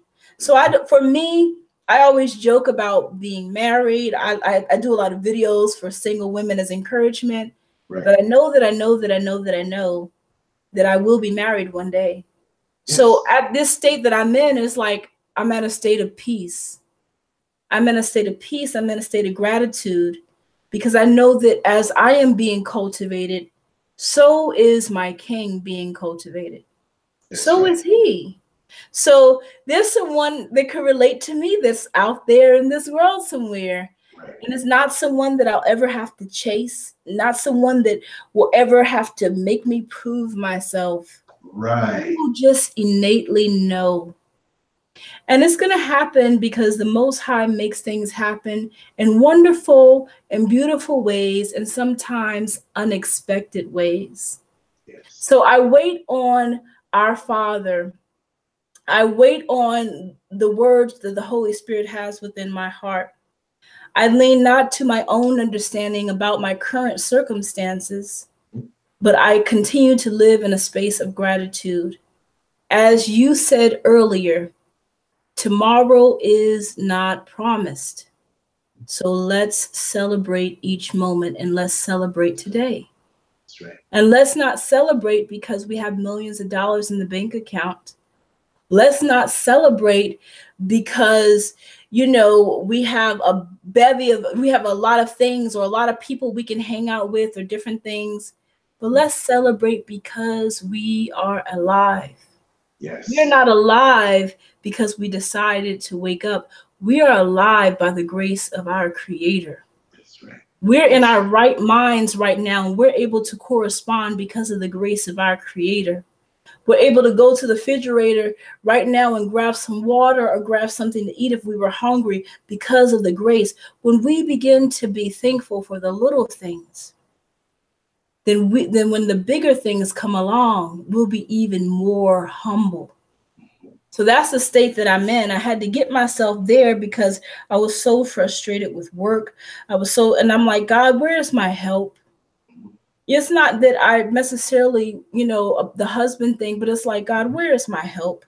I always try to help people, but where is my help, Lord? I haven't been saying that. I've been saying that to God sometimes because I'm like, the things that I'm trying to do, I know I need help with. Right. Lord, let me know is that the help is coming and the help is there and I have access to it. So at this point, I can honestly say, even though I would love children, I would love a family, there is currently no lack in my life, and there will never be any lack. Because I have that certain connection with our Father. There will never be any lack in my life. There will never be any lack in your life. There will never be any lack in the lives of the people that are listening with us on tonight, because you have to understand the beautiful things that you have around you. You have to be grateful for the little things. Mm-hmm. Mm-hmm. That is so profound what you just said. And it made me think at this particular point in my life, you know how when you get older and they say, well, you know, I'm going to downsize, or downsize the house, or downsize this or that, and, you know, not push as much, but enjoy what I have. But that's on a material level that most people say. But for me, I thought about it a long time ago. I said, you know, I want to have the things, and I don't mean the things, material, but what brought me the most joy when I was a child. And I thought to myself, wow, taking a pencil and a pen and some paper and just spending hours listening to music and just drawing, you know, hopping on my bicycle or my unicycle, which I have to ride on Sunday because I have to prove that, well, you can be 55 and have great balance. But getting on my bicycle and just riding aimlessly and just enjoying everything and everyone that I ran across. Back in the day, I used to lift weights and exercise, that too, but not necessarily for any reason, but just for doing it, and it brings you that joy. Praying and meditating, being still, feeling time pass by, having time, and like I said before on one of our other conversations, having time to be bored, which we're never bored in this crazy fast world. There's always things being thrown at us, but just having downtime where you say to yourself, I have nothing to do. There's always something to do, but to detach yourself away and say, you know what? You're sitting on the couch. I'm sitting on the couch. We might doze off. We might tell a joke. Let's take a walk. Let's hop in the car. Where are we going? I don't know. We got a couple dollars in our pocket. You're hungry? Let's get something to eat. And it's still midnight. You up? Well, let's hang out for 3 more hours. Just freedom to flow. And you know, when I first moved to Florida from New York City, which I knew half of New York City, right? Mm-hmm. People said, man, you don't know anybody down here. And I said, listen, I have friends down there that I haven't met yet. And I said that theoretically. I didn't mean I was coming down here looking for friends per se. But what I was saying is that my way is made. Like you said, there's no lack. If we just step back and see how far we've come. I've looked at old videos of me inside this house, private videos. I'm like, man, it wasn't painted up as nice, or we didn't have, you know, so things are so gradual. The problem is that we're not living in this moment and appreciating this moment because we're regretting things in the past. We're fiending for things in the future that may not be promised or may not be something that we even desire. I mean, there were times where there were things that I wanted and I got them. And I'm like, I don't really want this. Wow. You know, so I'm not going to spend time on that. Like right now, we're vibing. We have our brothers and sisters in the chat room. And again, those who will hear it, those who are hearing it now, I'm right here. God brought me home safe. There are bullets flying out there. There's a gentleman, and I have to say this, named Michael Carter. Mm-hmm. And actually, you know, I just really found out his name. But he would ride my bus for years. We had an incident with a woman on the bus that she falsely claimed something from me, that I said something fresh to her, and everybody was around there. She was a little stressed in her mind. And he walked up to me and he said, listen, man, if you need anybody other than the cameras that you have on this bus to vouch for you, here's my number. I was here. And we were tight ever since. He told me his name, but I forgot it. Well, one night he came to me, and I know I'm not telling his business or anything, but he was a little down financially. And he needed to get some food in the house. And I said, well, listen. I said, if you ride with me on my last trip, I'll take you to Walmart and I'll get you what you need, man. He says, are you sure? I said, sure, no problem. And so we got closer in passing. And I wanted to do a video with him, of him speaking about the history of Orlando, Florida, because he's a year younger than me. Sorry, older than me. I'm a year younger than him. And he knew so much. It was fascinating because they have a certain agenda in Orlando where they're only pushing certain history and wanting to forget other things. So he was valuable to me. We kept putting the time off and putting it off and putting it off. I said, eventually we're going to get together. Well, I'm on the bus the other day and I heard about a deal with drugs in this person's house. They're renting upstairs and the guy was hustling drugs.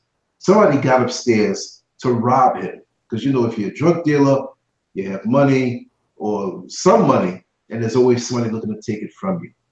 Well, the guy who came into the house to rob fired a warning shot into the floor to show this drug dealer that he meant business.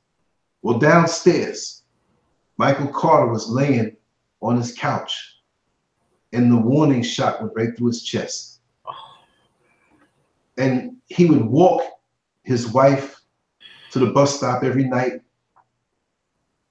He wasn't the richest guy. He didn't even care to be. He worked little jobs. You know, he wasn't into that. And I do think he had certain issues that he was trying to overcome, but he was a kind soul. And I couldn't believe it, but I know these things happen, but I never got that video. I never got the chance to show the world the beauty that he had inside of himself. I wanted to capture that, not just for my own selfish purposes, but I said, man. So now that inspired me, not that he's gone, but I'm not going to waste one crumb on the plate of today. Not one crumb today. I might go to bed after this and not wake up. See, this is a crumb on my plate.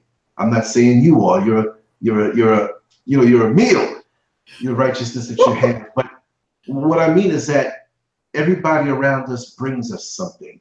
I am and you are the sum total of all of the people who have fed into your psyche, who have fed into your mind, molded you good and bad, brought you to uncomfortable places, and eventually ended up good. All medicine doesn't taste good, right? Mm-hmm. So you're the representative of all of those people who to me might be faceless because I didn't have the opportunity to meet them, but you carry the baton for them. We have many batons with us. And even if they weren't people that were too good to us, we learned a lesson from them on how not to be. And when they're good to us, they're good to us. They may have parts of them that may not be good, but we take the good and we move forward and we elevate. So when I look into a person's eyes, I see their life force, and I see what God has put in them as far as seeds of greatness. Sometimes I have to look at what the negative forces in the world try to cover over with. He ain't nothing but a crackhead. He ain't nothing but a wino. But I see the potential. I see what God put inside of them, and I'll never give up on them. I may not be a fool and allow them to use me in their temporary state of not being where they should be, but I'm not going to give up them on them because they're a child of God, and maybe they might need us to pull them back on the path instead of scorning them. You see, just like the gentleman that I knew for the first 51 years of his life, he never worked a job. He was always on crack, drugs. Never did any crime, but always getting locked up. And I met him when I worked as a correctional officer down here when I first moved down here. And I'll make this one brief because it's kind of a long story. I knew him again on the bus. I'm not working in the jail anymore. He was still doing his thing. One day he came to me and he sat down in the front of the bus and said, you know what, Lance? I'm tired. I'm tired. I can't do this no more. Whatever it takes, I'm going to do. I give it all up, man. I would see him in red light district areas that weren't too kosher. I would see him every now and then and say, hey, man, come on, let's go get something to eat. There was something about him in his spirit that was beautiful past all of that. You see, the sun never stops shining, even on a cloudy day. And too many people believe the clouds. and think the sun is not shining. But have you ever gone up in a flight on a rainy day and burst through the clouds and see how beautiful and sunny a day it is? So even when you see clouds over your life, you've got to understand that the sun is always shining. We just have to get to that point to see it, but we always have to know it. Yes. So my friend that never had a job got an old rusty bike with a flat tire in the back and took the bus way out and rode on that bike another 5 to 7 miles. And he found some old beat up warehouse where I think he was getting half a minimum wage, but he was so happy just to get that under the table that he was proud. But he didn't even come home because his folks didn't even let him come inside because of the way he was. He slept behind the garage. So that was training for him to not come home and waste the time in bus fare. He stayed out way out in the hick town. And he left the job and he'd go around the back when everybody left and would sleep. And they would say, man, we don't know how come you're the first one here. It's because he never left. These are stories that he's telling me. So, yeah. So he worked that job and then he got another job doing something else. And he learned. I won't say it over the air right now until he's ready to tell the story, because those who know me know him to a point. Well, he had these 3 jobs juggling. He's sleeping here and there. He's like, I'm used to it. I got a garage to sleep behind, but I'm used to being homeless. This is great, you know? So after a while, he went to school for I was going to say something dealing with construction, one aspect. And he did well. He started working for someone, started making better money. Let's cut to the chase. Wouldn't you believe now the so-called, what the world would call crackhead, who didn't have his first job for $3 an hour, $4 an hour until he was 51 years old, now has his own company, construction company. He's extremely responsible. There's no relapse with him. He's got married, wonderful wife. Every time I see him, he's doing well. He has his trucks. He has his crew. He has several crews working under him. And let me tell you something. 51 years old, he got his first job. That was about 5 years ago. And now this man took that thing. See, we laugh at what the world calls crackheads. But that drug does something to you where you have this sense of urgency. And I always said to myself, I said, why does it take a drug like that for us to get on the ball and push like there's no tomorrow, like our life depended on it?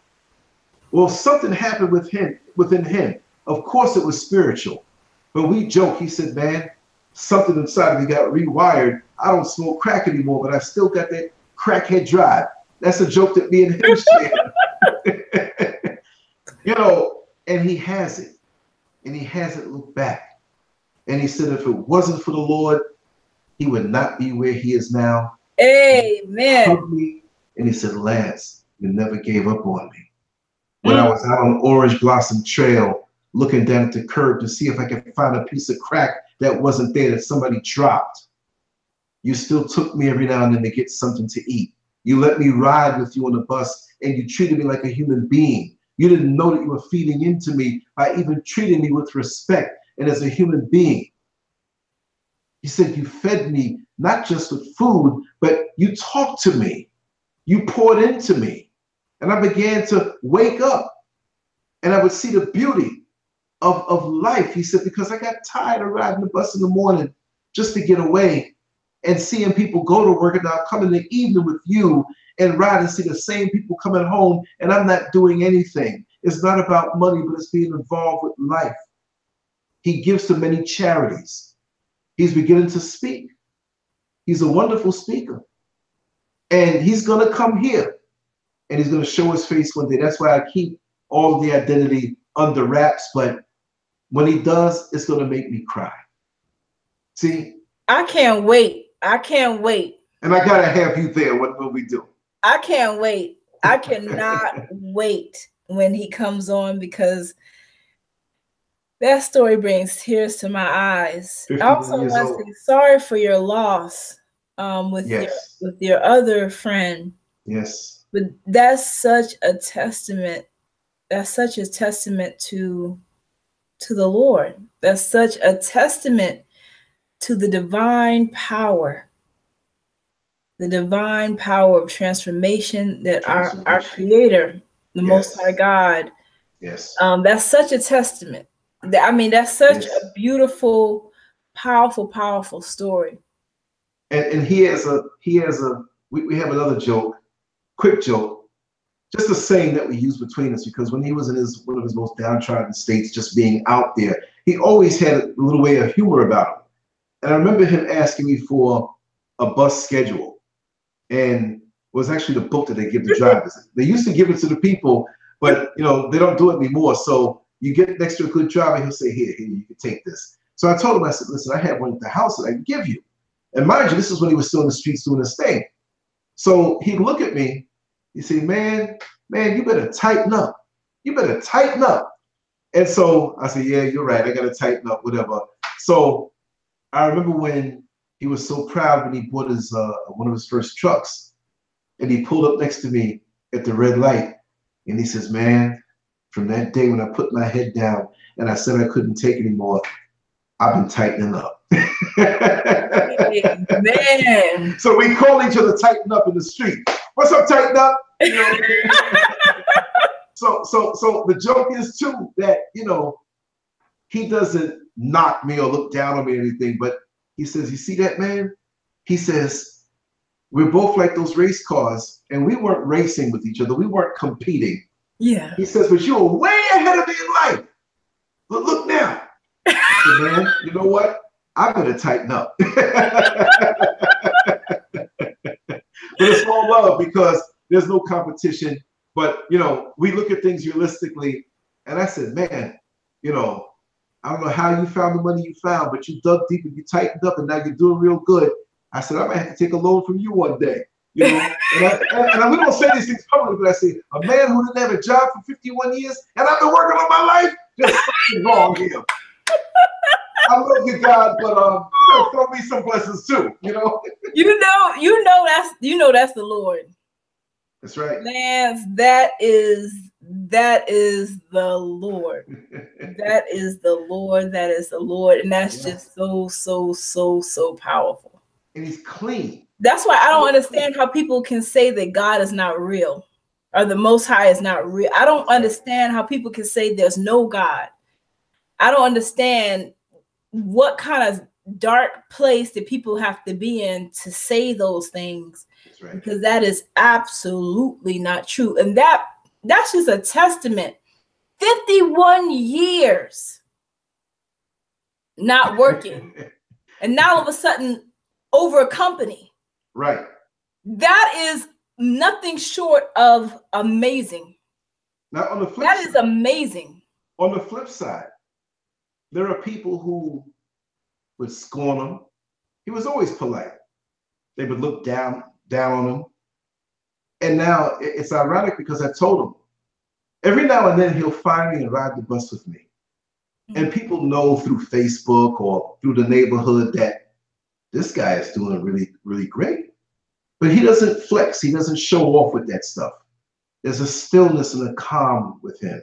And he always coming back home, but he'll ride the bus with me on some of the same routes and see some of the same people. And he's not mad at these people who sold drugs to him. He's not mad at the people who may have done things or said things to him. He's just, it is what it is. And there are people who claim to be connected on a spiritual level, on a higher level, higher vibration. But when they see him, they can't look at him. The ones who are not really sincere, the ones who are very happy for him. But it's amazing also to see the responses of those in the world. And it's funny because he's, like I said, he's a comedian. Mm-hmm. And there's one guy that would always put him down every time he saw him, because he's like, listen, and I won't say his name. His name is not Mike. I'll just say Mike as a placeholder, a verbal placeholder. Say, hey, Mike, listen, I'm 42 years old and I'm retired already. When are you going to get to working? Or I'm 48 years old and I retired 6 years ago and you never had a job. So now I was with my friend and we saw this guy. And so I had to brag, not to make him feel bad, but I said, listen, we're in our mid-50s and you're retired. But what this man gets in 1 month, you'll hope to get in a year on your pension. So, you can't really say. You can't say. You don't know what God has planned for a person's life. You don't know. Look at my friend who I went to the Walmart and brought him the food. I didn't know that was the last gesture I would be able to do for him and show him appreciation. This is another thing we've got to do. When we see greatness and the goodness and the seeds of love inside a person, we got to shower them with love. We do. Love is like water to that seed. And you got to water things inside a person's essence to make it come up. That is our job. People are like gardens, potential. They are. And to perpetuate and keep going. The seeds you dropped or spit out while you're driving, you eat a piece of fruit and you spit it out and you leave town and move back and say, boy, that's a pretty tree. That's what you spit out. That's how life is. Wow. Wow. Wow. I'm just speechless, Lance. You know your stories. I can sit here and listen to you all night. You know that. Likewise with you. Likewise with you. Share this one, and I don't know her personally, but Cece, she's a subscriber of mine, and I saw her because she started to comment and stuff, and I went to her page, and tonight I was just so touched. I was just so touched. I watched her testimony, and she, she's from Detroit. And, she does encouragement videos and stuff. And she told the story of the day that she got shot. And one of her, she lost one of her eyes. And she told how she was at her friend's house. And it was a situation where they were looking for the boyfriend because he was, I guess, in some drugs and stuff like that. And how she was disobedient to her mother, who told her to come home. I think she was younger, like in her early teens or early 20s. And the mother told her, you come straight home after certain things happen. And she didn't come home. And then she was in the midst of that situation. But she left with her life. But she did lose an eye. I'm not telling the whole testimony, right, like she told it in such an elaborate and powerful way. But it was so powerful. It was so impactful. When I heard it, I was like, wow. But one thing she said that really touched me, out of all the stuff she said, and it's like a series she got on her channel, and I'll be sharing that. Yes. I'll be sharing the link to the video, once this video is done. One thing she said is she was like, I didn't know how to pray. But she said, all I said was, God protect us, God cover us. She said, I didn't know anything about prayer, but she said, I just started speaking out to God. Right. And she was like, it was this presence that covered her with love. She said almost to the state where it was like she could have been like in another realm where she was, it was so much love that almost like if she didn't really even want to come back. I don't know.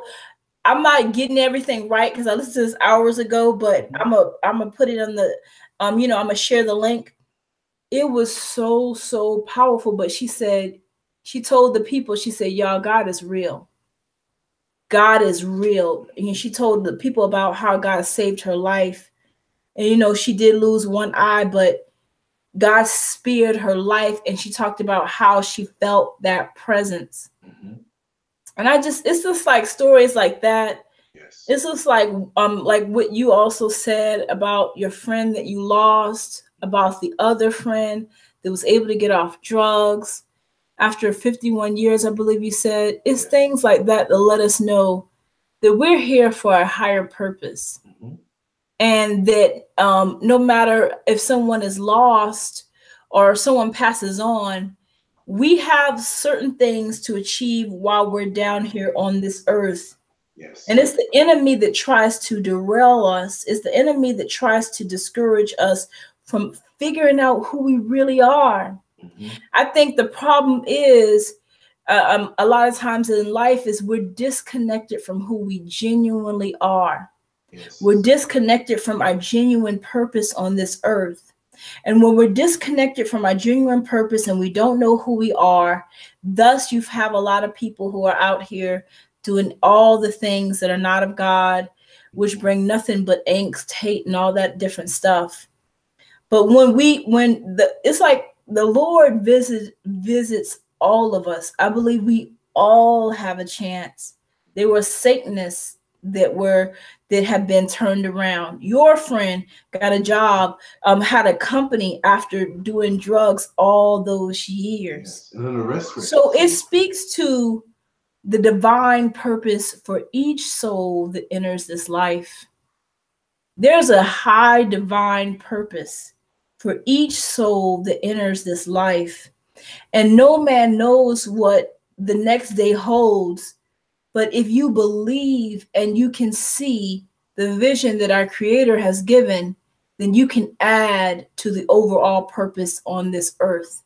You can add to your purpose and your legacy that you leave.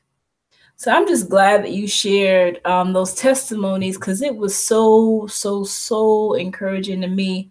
I'm so sorry that you lost your friend, but I'm glad that you're the type of person that cherishes people in the moment. Yes. You don't wait till someone's dead to give them their flowers. I hate that about life. I know. I hate the fact that people will be wailing and crying at people's funerals. Oh, I can't believe so-and-so died, posting old pictures on Facebook. Well, where were you when this person was lonely? Where were you when this person was struggling? Where were you when this person was reaching out to you and you ignored that message? It's true.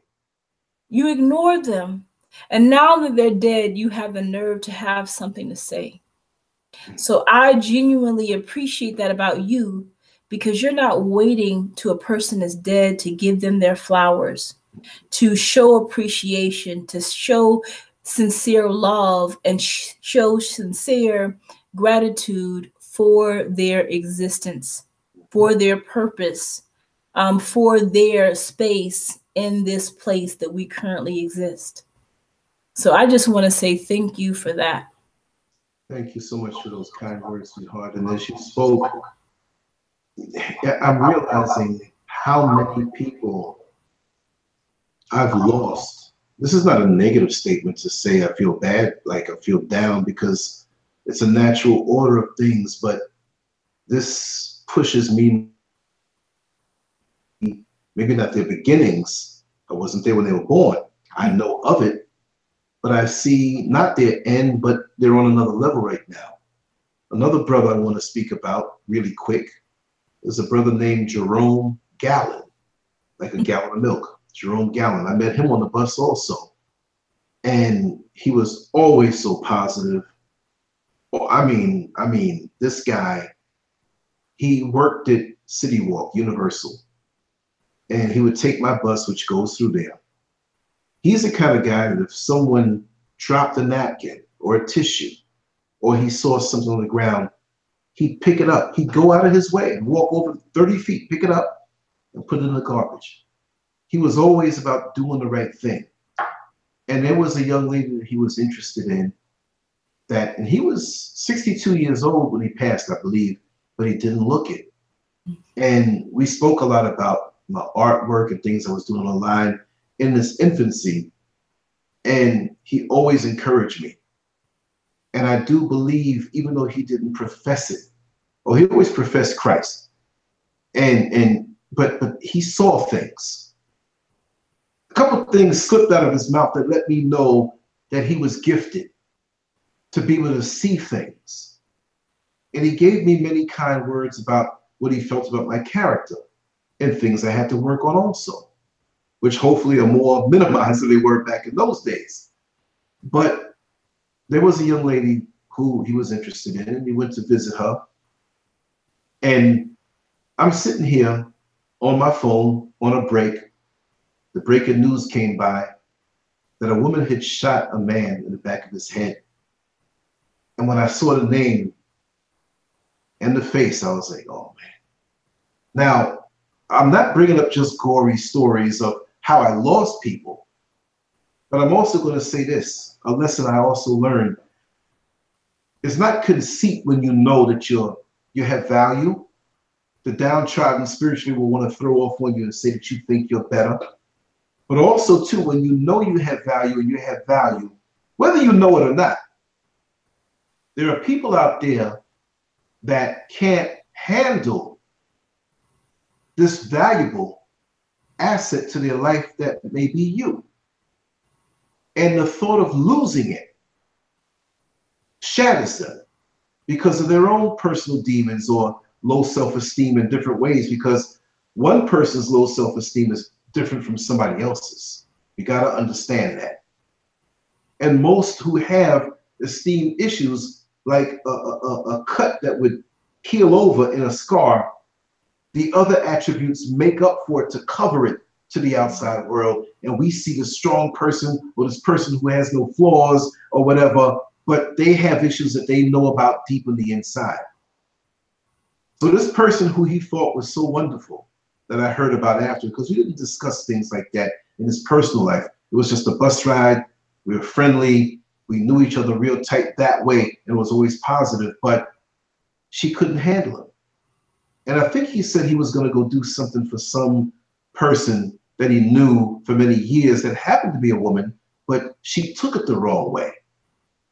And she lost her mind and did what she did. And he's gone. And I went to the services and I couldn't help but shed tears, not because I didn't show him appreciation while he was on this plane, but sincerely, it was tears of joy and thanks to know that God allowed his energy and his persona and his being into my life. So whenever I drive through Tangelo Park here in Orlando, Florida, and down Mandarin Drive, and I look over to the house he lived in, and I remember seeing him running out sometimes a little late, and I'd wait for him. It just brings a glow. And that's one of the batons that I hold, because this is why I push. Because I know that every day that I'm granted, it brings me closer.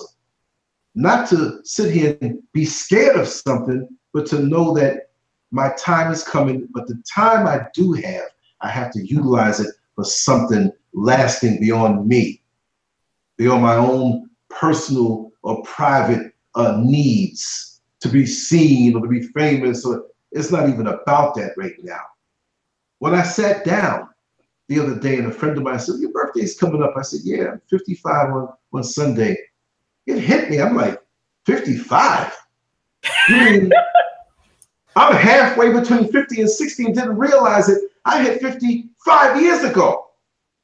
I already did a half a century and got that under, and I'm working on my next one. What I mean to say is that I've been so focused on doing things every single day, the time crept up, but at the same time, God has preserved me because of the movement, because of the involvement in life, because lack of movement will age you.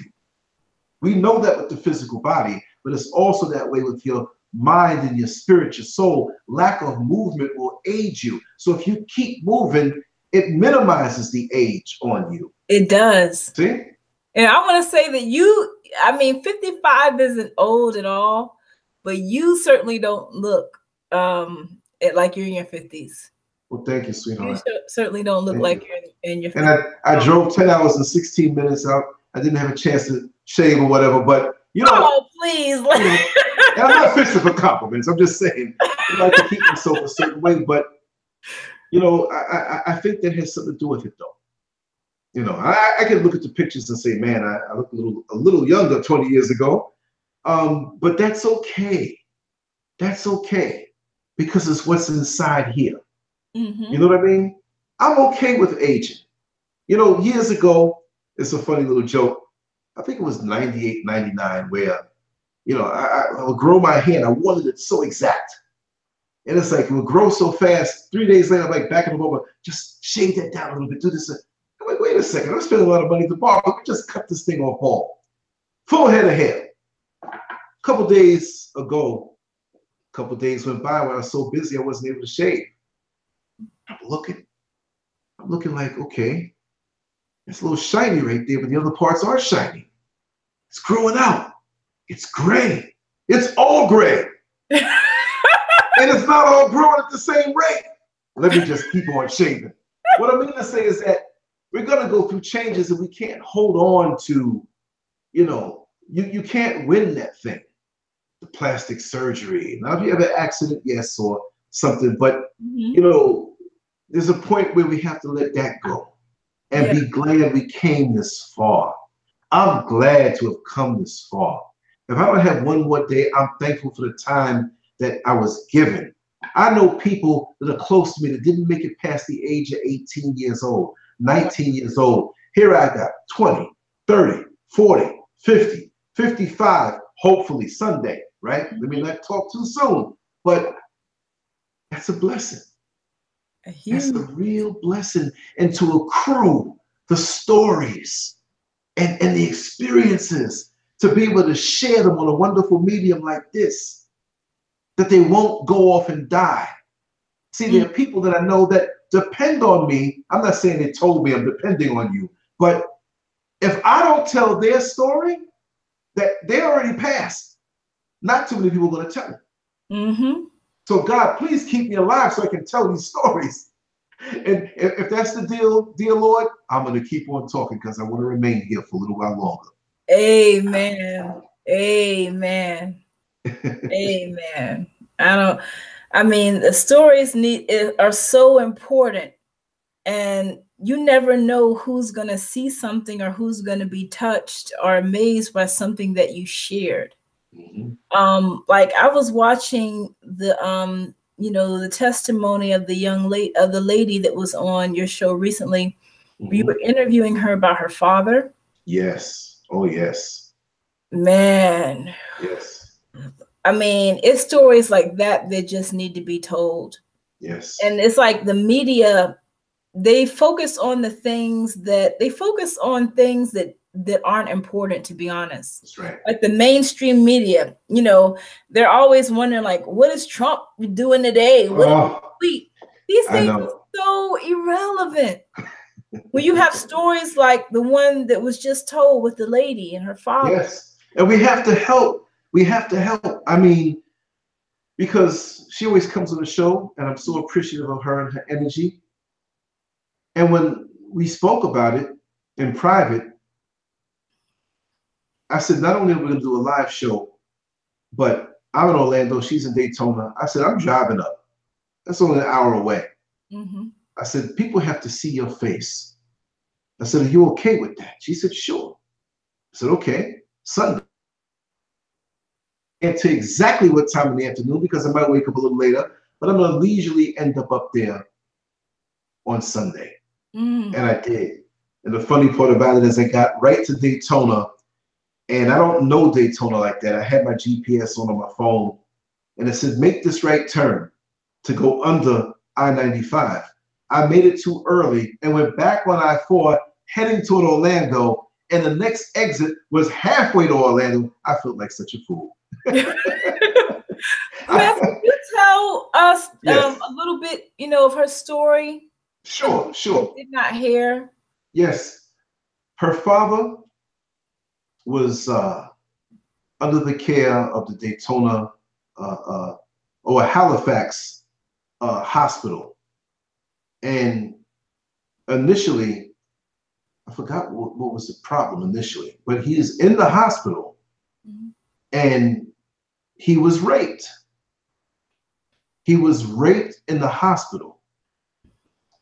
And she saw that he had bruises on his legs. He had bruises on his fists.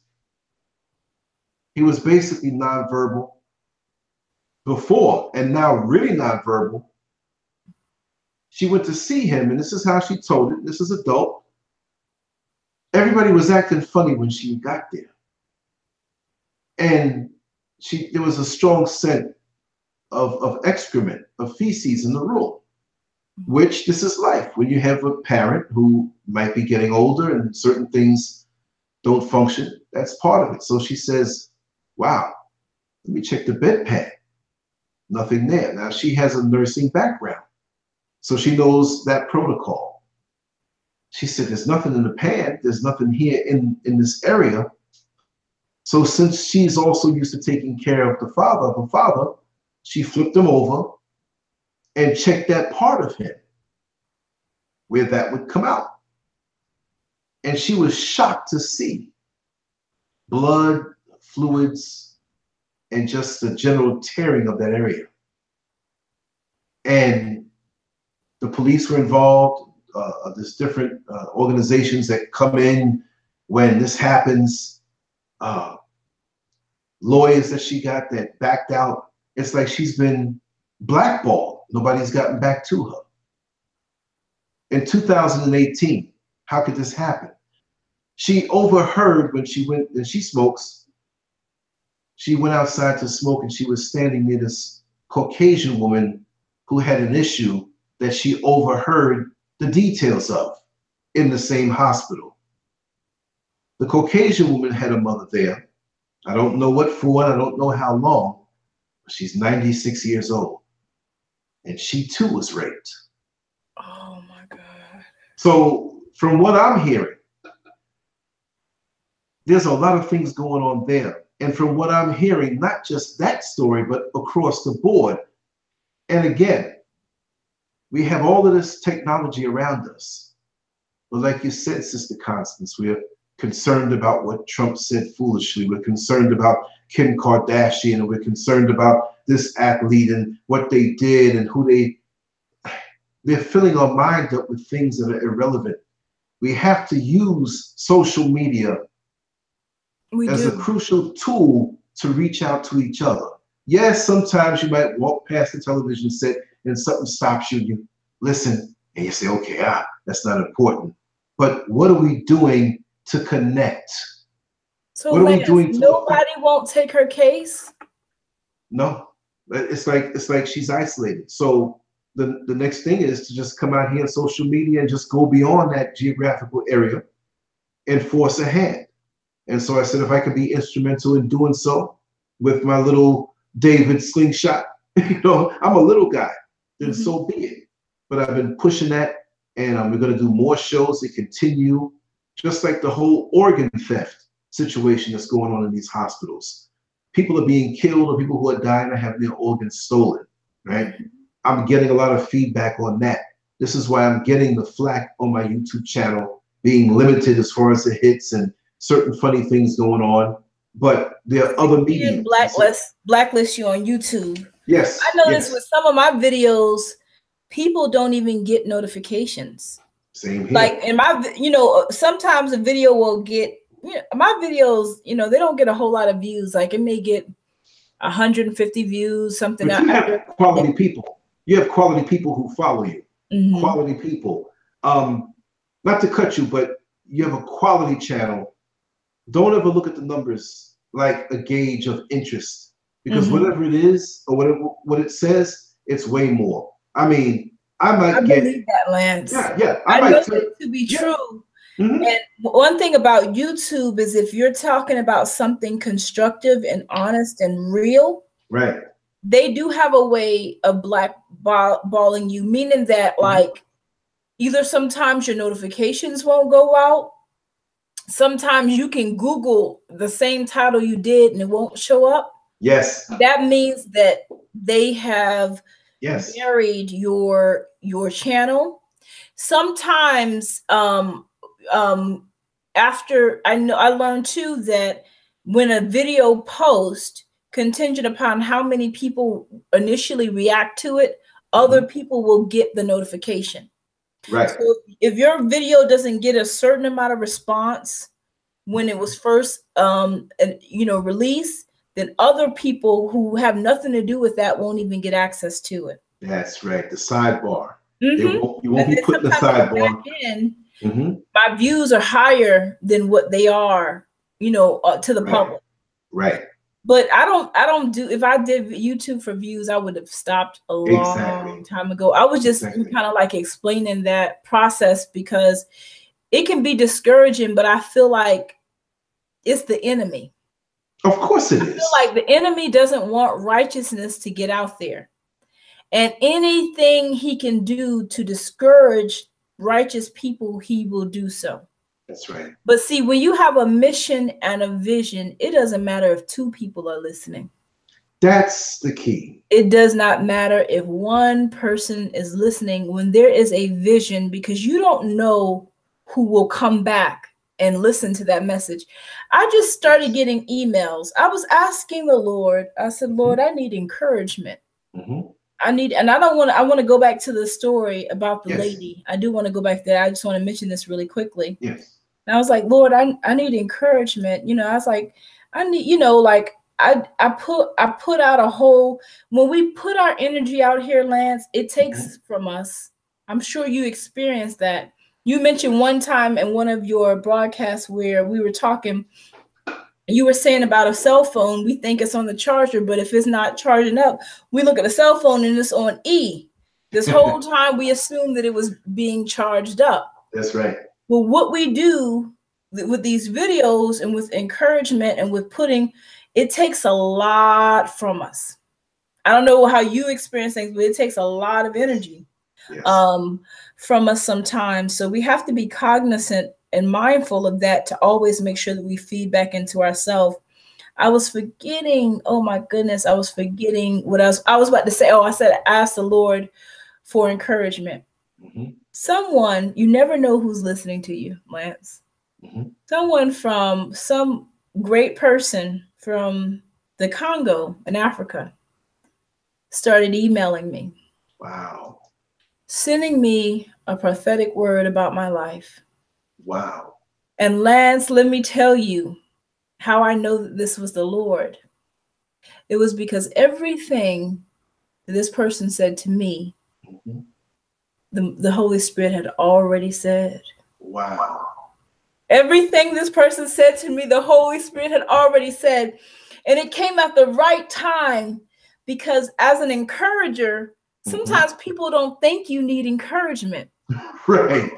And the reason why I do these things is because a lot of times there was no me in my life.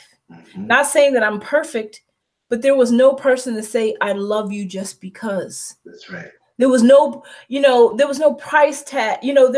Sometimes there's a price tag that comes along with people. They only uplift you if you give them something, if there's something that they can get from you. Yes. And sometimes that free love, some people just have that free love that they can give someone that's going to help them snap out of their situation, help them be encouraged and motivated about their life. And I said, at the time where I was asking, I was like, Lord, I need encouragement.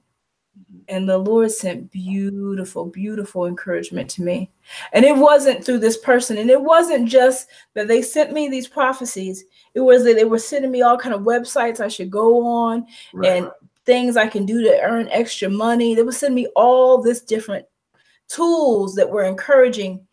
And I kept saying that to God. I said, Lord, I encourage a lot of people. I give a lot of love. And it's not always about having a husband or something like that, but it's about having somebody who also has your back in your life. And I was like, Lord, I just need, I don't have a lot of friends, Lance.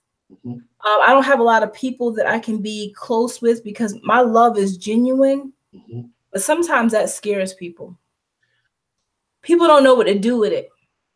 That's what it is. It's weird. It's because you see that there's feigned love in abundance in this world. The speaking of it, the posturing of it, but never following through with the real thing. It's like a very talented shadow boxer looking so good in the gym, throwing his punches. When he gets in the ring, he doesn't know what to do.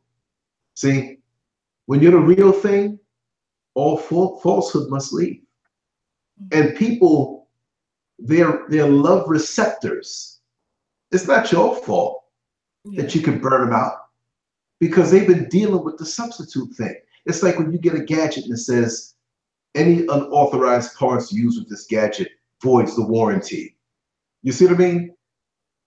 These people have settled for less.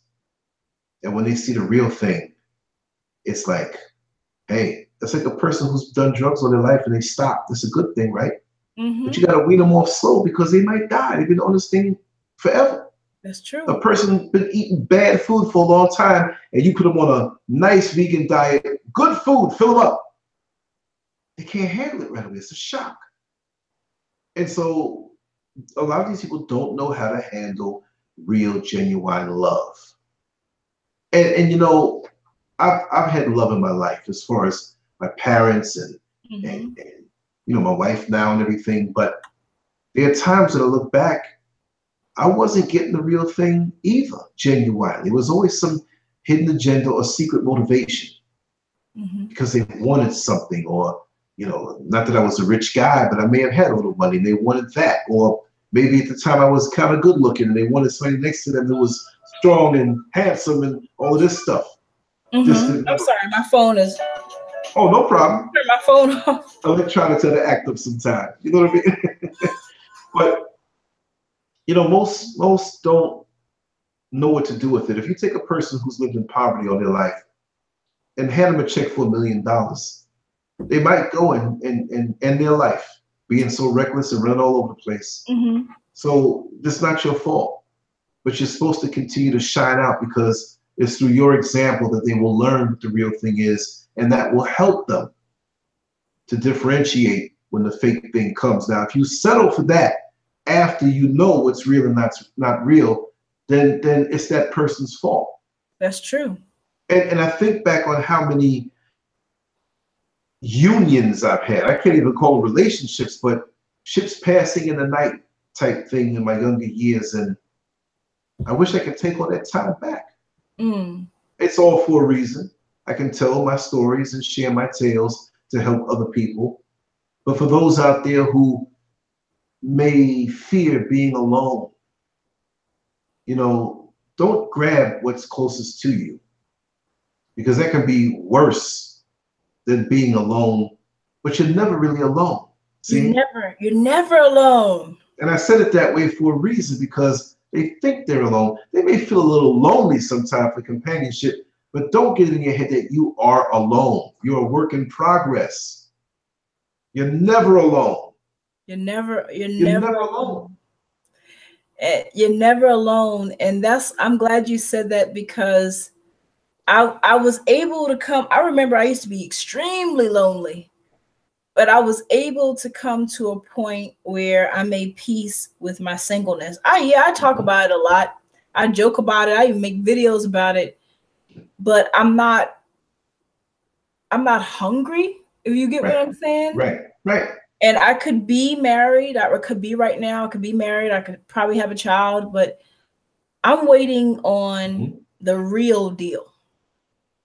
Because I think a lot of people go for the Burger King and McDonald's meal and burn out fast, but they don't know that if they had just went home, you know, took time to relax, take a shower, take out that food, prepare it, it might have taken them 2 hours or an hour and a half, but they would have something that they worked hard for, and they would have something that would genuinely be nutritious to their body.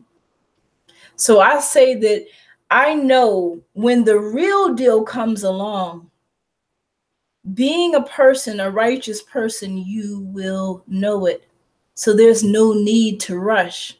That's right. Many women, many men are rushing because they're ticking time bombs. You know, their clocks are ticking because I gotta have a child. My cousin told me he's divorcing. Him and his wife are divorcing. He said right now he's at the state where he's just looking for a woman, you know, to have a child with. A stable, good, decent single woman. They don't even have to be in a relationship.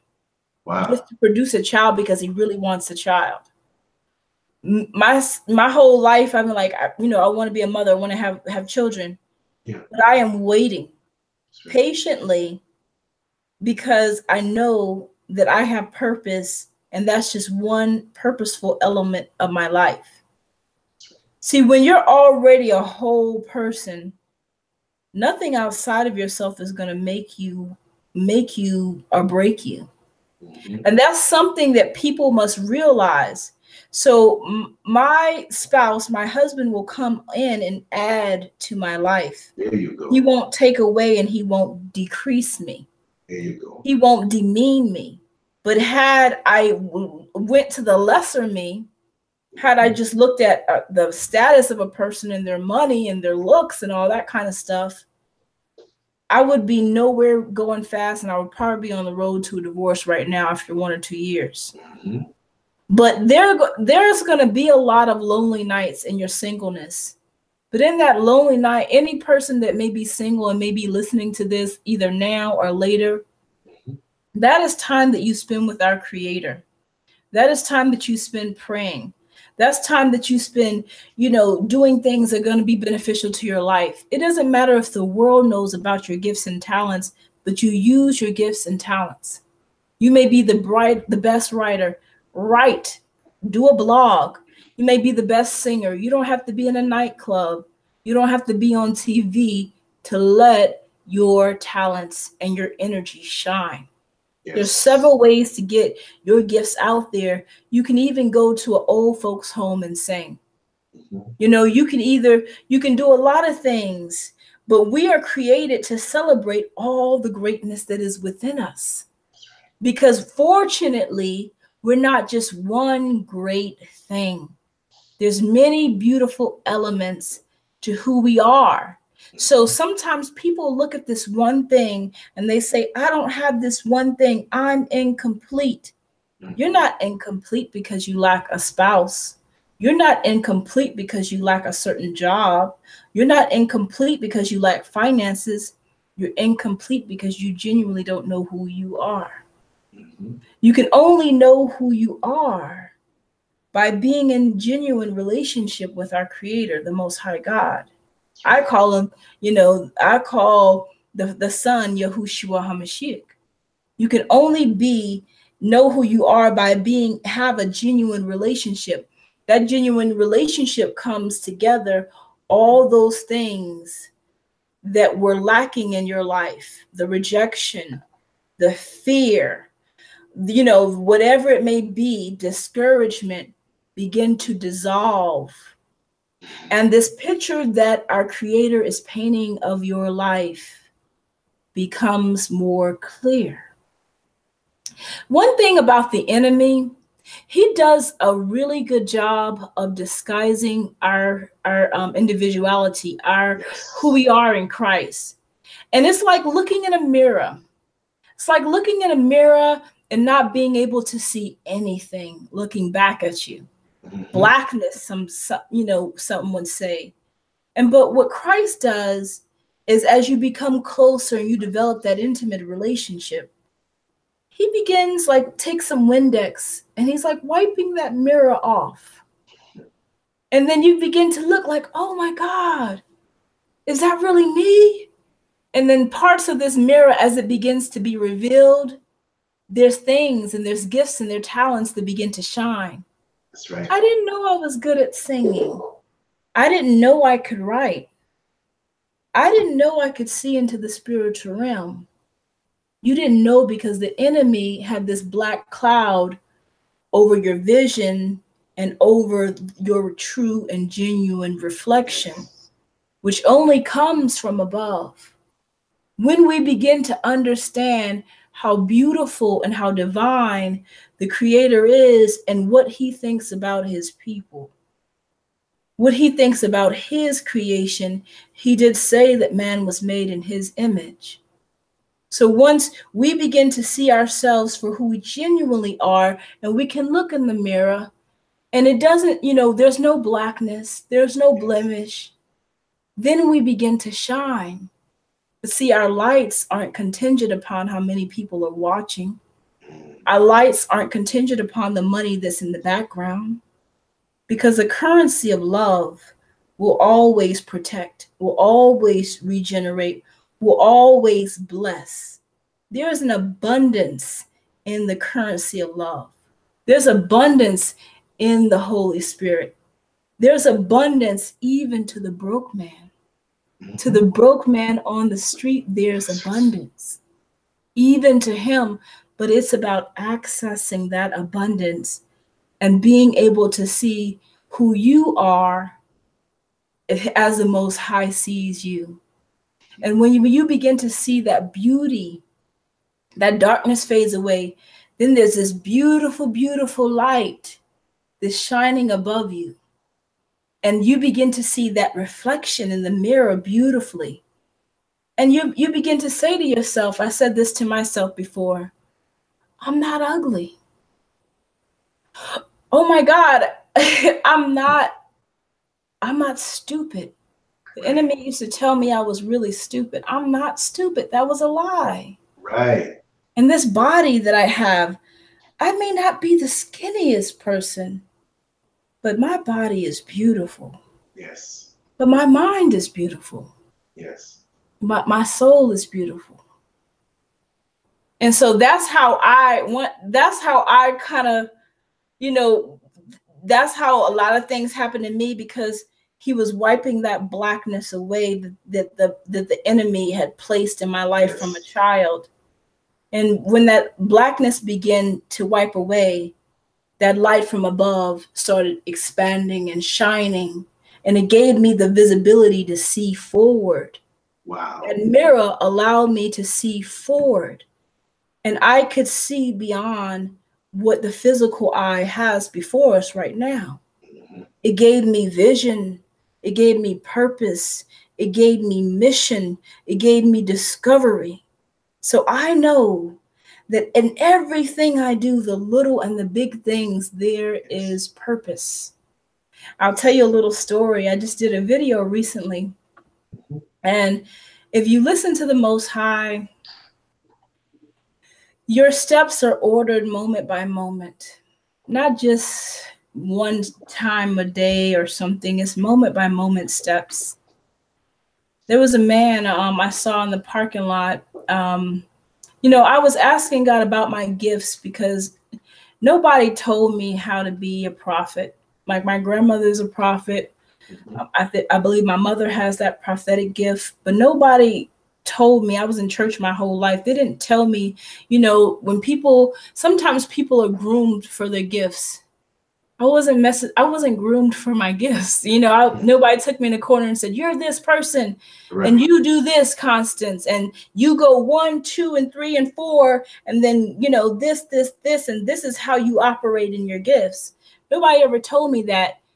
It's just like, honestly, sometimes I felt like they didn't tell me because they didn't probably want me to discover who I was. Yes. Like, they knew who I was, but sometimes if you figure out who you are, you something else. Yeah, a lot of people know who you are. Yeah. But if you figure out who you are, there's so many things you can do. Right. And sometimes it's a crime when you find out who you are. And all alone they know. And when you find out, it's a good thing. And we have good people that nurture us. And you have others that knew all along but didn't want you to find out who you are. And that's Satan's greatest trick on this world right now in this generation, because there's a push now for us to lose our sense of being individuals. We're trying to fit in, like, okay, adolescence at any time period in history is a very insecure period. So we will try to emulate somebody we idolize, per se. But now we have grown adults who don't have a sense of who they are. And they're trying to strive to be something and fit in to something that's wicked. But they say they worship a mighty God. But they're trying to fit into a worldly standard that's far below God.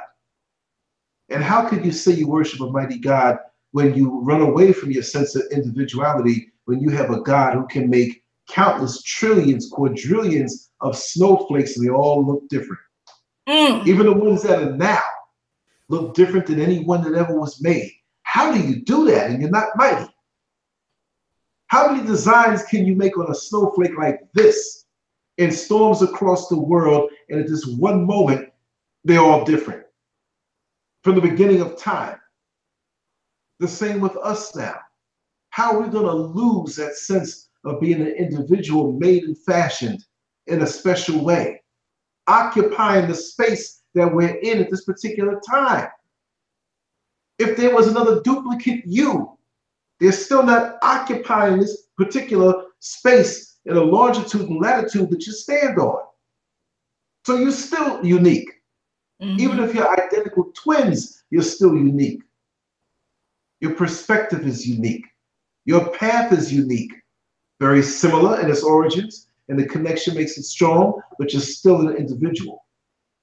And so when we lose that sense of individuality, it's a knock on the Creator and the work He put in to make us individuals. And when we see ourselves exactly as the next person, we can't praise God properly. Because if I'm so great, well, why do I look like the next person, even though you tried to do that? People try to change the way they talk. I remember when Nicki Minaj, the rapper, came onto the scene, and all the young girls were talking with this funny voice, dressed in a certain way. And I look at them now, years later, they don't even halfway remember that young girl who was rapping. You see, we waste time looking outside for validation. We waste time going to others who may not have our best interests in mind for our own development, getting an opinion. You can write the most brilliant piece, and if they don't want to see you as a writer, and you say, in all sincerity, how did I do? You need to improve. I don't know. You might not make it as a writer, but you know what? You can sweep floors good. You know, you got to be careful who you open up to, but God never lies. Our Creator never lies to us. Man. That's why we have to look within and listen to that voice in a still manner when it comes to us. It doesn't come to us in a rushed way. It comes to us right on time. And we have to hold that hand as we move about the earth. And everything that comes at you righteous will line up with that.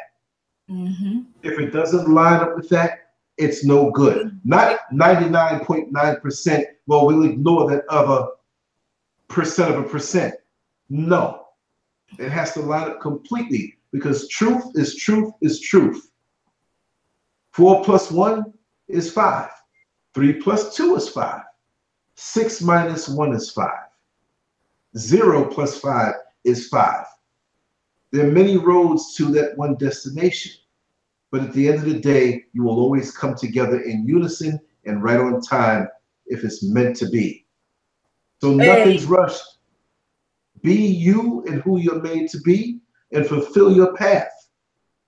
I always use the analogy of the Swiss watch, where you see the front of the watch looking so beautiful. But that's not just the watch. That's part of the watch. If you flip it open, you see all these tiny gears working together to make that watch keep time so well. And for those people out there who feel bad about their life, or they have things about their past they're not too proud of, I won't repeat them right now, but I have a lot of things in my life that I wasn't. The signature moments that sometimes our parents, which mine didn't, but many of our forebears will try to make us live this perfect life, and mistakes must be omitted. We can't talk about that. We sent you away down south to have that baby because we couldn't have you up here and shame the family name. The things we do on a human level that are so shallow. But I say this, my life personally, I've had parts of it where I had odd jobs, odd relationships, dead space, what appeared to be this.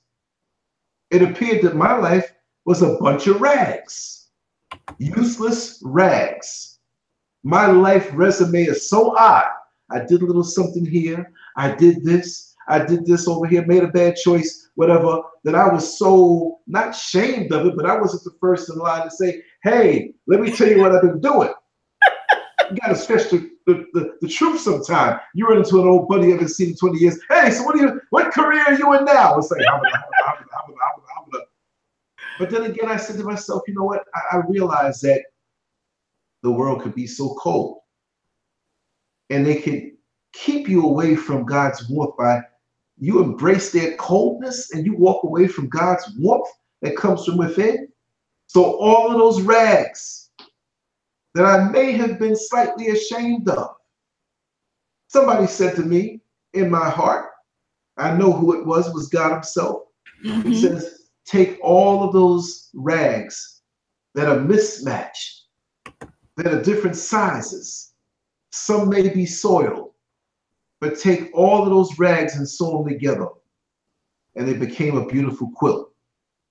A beautiful quilt that now, with all that I've been through, when I talk on these shows, I don't know everything. But you know what? It's value now because there's not too much I can't talk about in the human experience. And there are people who may call me and have something that, listen, Lance, I can't tell this to anybody else, but back in 1982, I did this, and I'll go through my files, or I look on the quilt and say, yeah, I got a rag just like that sewed into this beautiful quilt that you admire now. Oh, but back then when I was being put together, it might not have been something I was too proud of, but I've been through that. Let me tell you about it. I say, man, you can relate. Yeah, because I'm not trying to hide the quilt no more. I'm showing you the quilt with all of the rags that made it. And it looks beautiful from where I stand. So if you're in the process of making your quilt, understand that you may not have the whole thing done right away. It takes time. But when you put it all together and you look back, there won't be one part of that quilt that you'll be ashamed of. Mm-hmm. Wow. That's powerfully said. It won't be one part of that quilt that you won't be ashamed of.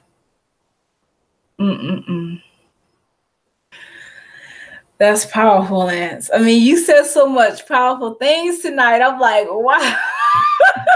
I was just following in your footsteps, sister. No, seriously. You said so much powerful things tonight. Lance, what do you say to the person that may be discouraged right now, may be still questioning their identity and who they are, may not feel that wholeness, that lack, may feel loneliness, and don't know how to come out of that? And maybe they've been crying out, but they're not hearing anything. What do you say to that person?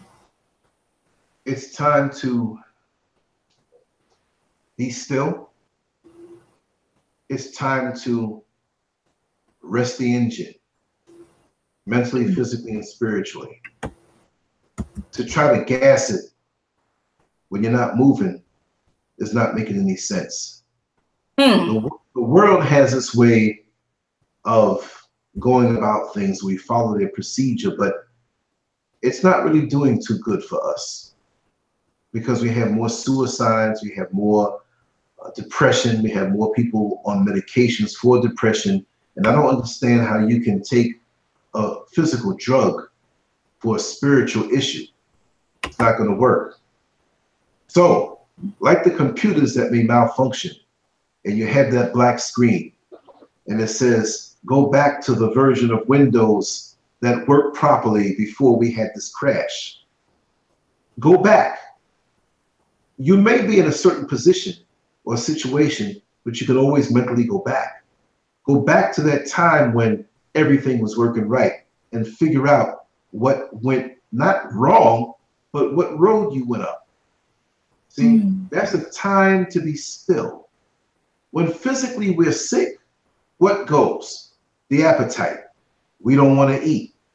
So don't cram information in your head thinking that I can outwork this depression. I can outwork this sense of emptiness. It's not going to happen. It's time actually for a purge. It's time actually to clean out your system because evidently there's something in the system that's not working for you and it's working against you and it's not good for you. I always say that we have outlets all over our body, symbolically, but we have so much plugged into us and we don't know what's taking from us and how much is taken from us.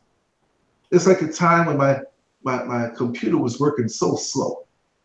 And I have a buddy of mine who prides himself on calling himself a computer geek and a nerd. And I said, I don't know what it is. I'm going to have to do something with this computer, maybe buy another computer, because my internet is so slow. And I called the company and they say that they don't know what's going on because the output is just as strong. I'm getting a stronger signal than I ever had. Questioning the system, like we question ourselves. There was nothing wrong with the computer. There was nothing wrong with the actual system. What was wrong was that I forgot to put a passcode on my Wi-Fi. Wow. Cars around the corner, people, neighbors down the street. I had about 23 people plugged in to my Wi-Fi. And they were getting it good too. And so my friend came over and he had a program that showed it. And once we corrected it, they all fell off and we put it back on and everything came back in full power again. So I asked the people who were listening, and I know that's funny, they were getting over. And it was about maybe a month and a half. Everything's working slow. I'm looking at this little thing turning like, this is like back in the AOL dial-up days. What happened? And since I remember those days, I have lots of patience. But come on now. Go over to somebody else's house, click, click, the internet's working. With me, it's click, go to the bathroom, take a shower, shave, go get something to eat, and the line is halfway. Something's wrong. So I started questioning my own equipment. I need to get rid of this computer. I need to get rid of that modem that I have over there. Something's wrong. So when we're in our depression, we question ourselves. What's wrong with me? No, there's nothing wrong with you. Like I said, it's time for a purge, not adding more on, because we have these little outlets that are invisible and we have too many people plugged in, draining our own energy. So we get up in the morning and we feel heavy and slow. We look forward to a day, not really. We wish we could just turn around and go back to bed. Even on our days off, there's no enthusiasm for anything. The negative thoughts start coming because you're drained. It's like when you buy that high-powered washer or dryer and bring it into your home. And we didn't upgrade the electricity and it comes on and you notice the lights blink. There are people not physically plugged into you, and yes, that could be that way too. But on a spiritual level, soul ties, friendships that have run its course and have no use for you and no use for them, but it's a toxic exchange where you're dealing with their issues and you're babysitting their issues, being a nice person that you are, being the empath that you are, being a footstool for everybody else to lift them over that high wall of achievement, but nobody comes back and gives you a hand to pull you up. And you wonder what's wrong with you. There's nothing wrong with you. You got to rewire yourself. You got to purge yourself. You got to unplug anything that doesn't have an even exchange with you. And yes, we have no problem giving of ourselves to someone who needs it. But too many people view us as this never-ending battery that they can take from, not knowing that we have to be recharged. We are rechargeable batteries. But I have a saying. We all want to follow the example of Christ. But for those relentless people who are hell-bent on using me, I say to them, there's only but one Jesus Christ, and I'm not your savior. I can help you, but I'm not your savior. I'm not on the cross, and I don't know if I can handle it. But he got on the cross. Go to him, because I'm drained. I need to recharge. And if you can't follow my example, trying to follow his example, then this relationship is not healthy. Because if you honor what rules are on the road when you're driving, and the next driver honors all of the rules of the road when driving, and if all drivers honored those rules, we wouldn't have any accidents now, would we? It's always somebody's fault when there's an accident. It could be both involved. Because for a split second, you thought, I can get through that yellow. And for a split second on the other side, the person said, well, before the light turns green, I can get through that. I see it turning green. And the other person says, well, the yellow's coming. And you both end up in a head-on collision of a sorry state of affairs in this life through a broken relationship, a waste of time friendship, a job that wasn't really for you, but you pushed anyway, a church house that you just wanted to physically go, but you should have stayed out of there and better off being at home meditating, inviting sister so-and-so and brother so-and-so with the Colgate smiles over to your home, and they thought because the car you drove wasn't brand new, that they were going to see a humble home, but they see the furniture now, and they see all the amenities, and now they're going to start bugging you for things because they want you for what you got. This is not everybody. But who's plugged up to you, draining down your system, and now you find yourself depressed. You find yourself with no energy. You find yourself ready to give up. Of course, common sense.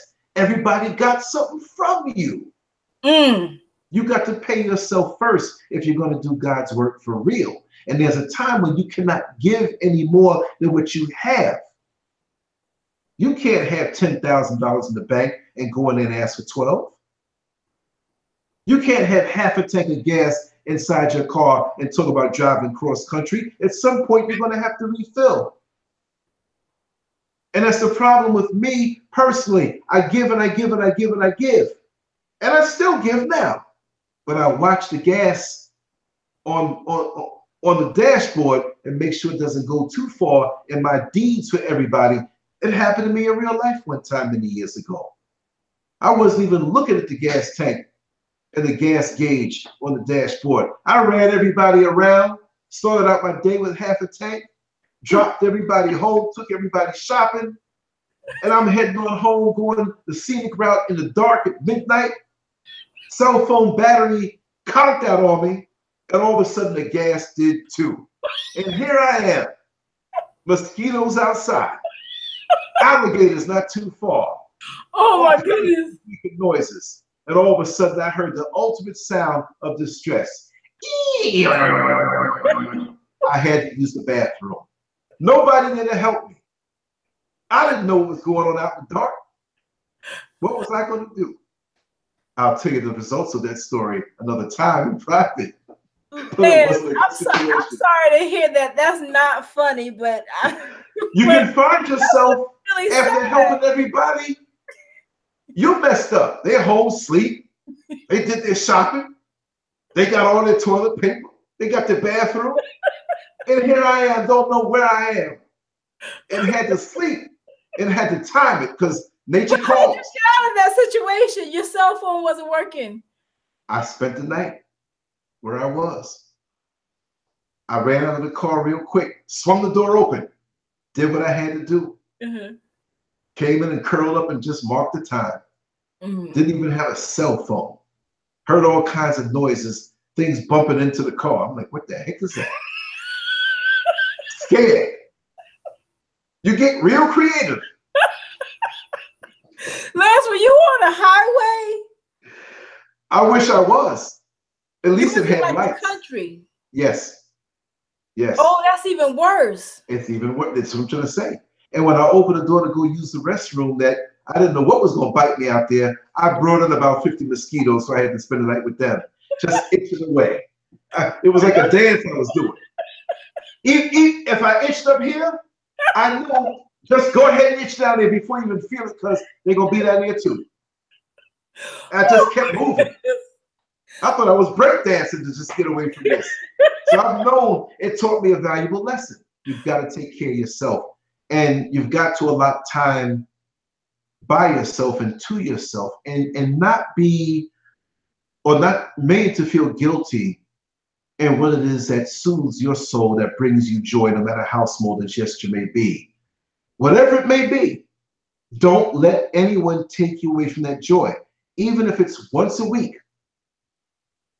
No matter who we are, whether we're married or single, we also have to know how to date ourselves. Yes. We also have to know how to take ourselves out and show ourselves a good time. Yes. We also have to know how to be our best friend. You see, what happens when we find ourselves in that void and in a depression, we were the best friend to somebody else, but they weren't the best friend back to us. We gave to other people, but other people don't give back to us. You know what?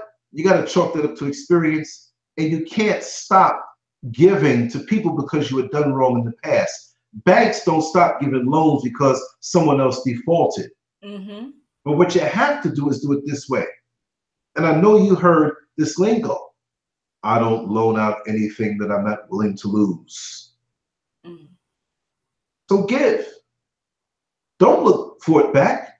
That's true. But don't give everything where you're desperate now because, you know, it's not just money. We're talking energy. We're talking about that perpetual person who is always crying about the latest man who broke their heart. And Mm-hmm. you stay up late at night with them. And then they go right on back to that person. And they've been in this relationship for the last 8 years of their life. And all you did was go back and forth. That could have been another daggone degree. You know, that could have been something for you. You give a percentage. It doesn't hurt the candle to light another candle, but don't snuff your light out giving it to everybody else. But Lance, cultivate yourself. Date yourself. Love yourself. Because at the end of the day, aside from the Creator, there's nobody on this earth that's going to love you like you, that's going to be with you as much time. You were with you from the moment that you were born. You're with you now. You are always with you. And you are going to be with you when you transition. When you realize it, if you have the luxury of knowing it, you're going to be right there with you. That's not to knock your spouse, your future wife, your future husband. That's wonderful. But don't lose yourself even in them like that. And it's a term where I understand it, where when you're equally yoked and you become one in spirit, didn't mean one, because you have one person here and one person here. If they say two people become one, that means you're 50% of a person now. That's true. You're two separate individuals who have overlap and still have individual likes and dislikes, but now you're 200%. You really got it going on. Not because of the advantage of being with somebody, which some people take that and don't even want the love. Like, well, it's easier paying the rent. It's easier paying the mortgage. That's the wrong way to think, because you want the whole total union. When you think that way, people become interchangeable. Well, I can get somebody else to help me pay. And this is the kind of lingo that you have. And this is why we settle for less. And our value to each other has been reduced. Women in the battery-operated boyfriend. Well, I have that. I don't need you. Oh, you don't need wisdom from a righteous man? You don't need comfort and protection and security? I know I need it. Exactly. You can't get that from a piece of plastic and a ticklish feeling that puts you to sleep. You're draining yourself because you've settled. And we settle for these people and we let them pull from us just to have people around us. And we wonder why we're depressed. Learn yourself, know yourself. I make myself laugh all the time. I crack my own jokes myself and I crack up. And if people want to think I'm crazy, go ahead. There's nothing wrong with that. And Lance, I want to say thank you for everything that you said. Reason being is because last year I went through spiritual attacks. I went through moments of depression. And you know what? It was because I was giving too much. Yes. I'm a natural giver. So it's nothing for me. My mom is like that. It's nothing for me to just want to give everything. So support you to the end, whoever it is. Like, I'm that one person that if a friend said, I got this event, if I have time, I'm going to come. That's right. I'm that one person that I'm not trying to speak like I'm of myself so highly, but I'm just innately a giver. It's the truth. So I'll speak for you. I can say it in you. I'll speak for you. So when I was giving too much, I was trying to, because we are empaths, we see ourselves, we're genuinely healers. But you have to understand that you're a part of someone's healing process. It is not, you can't baby them. You can't do something. You can't bring a person to a place that they can't perceive.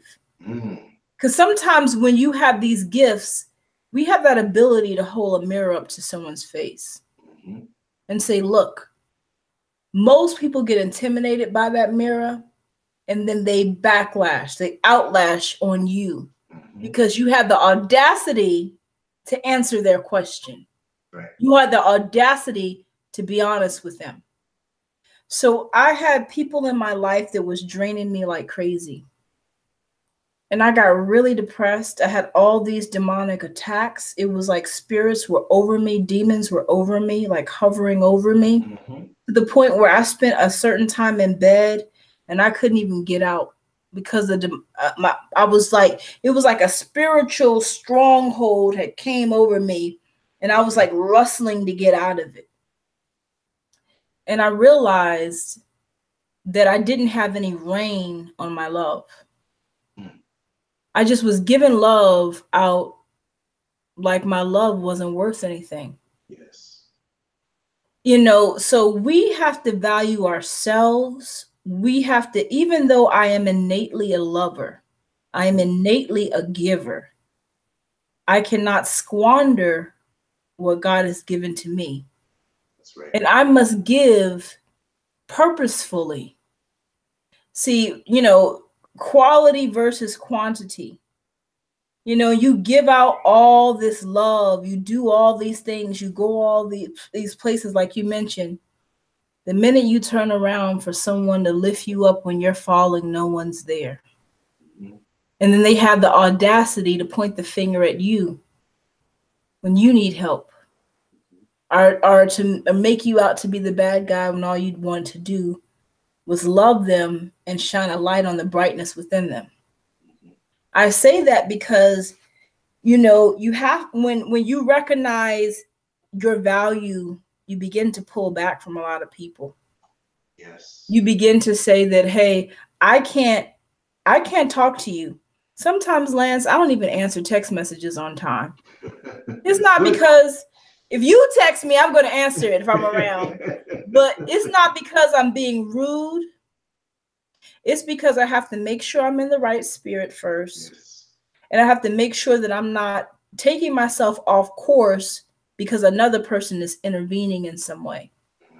So if God has me, if the Most High has me in a certain space of meditation, there's no way I can deviate from that because I get a text message or somebody calls me.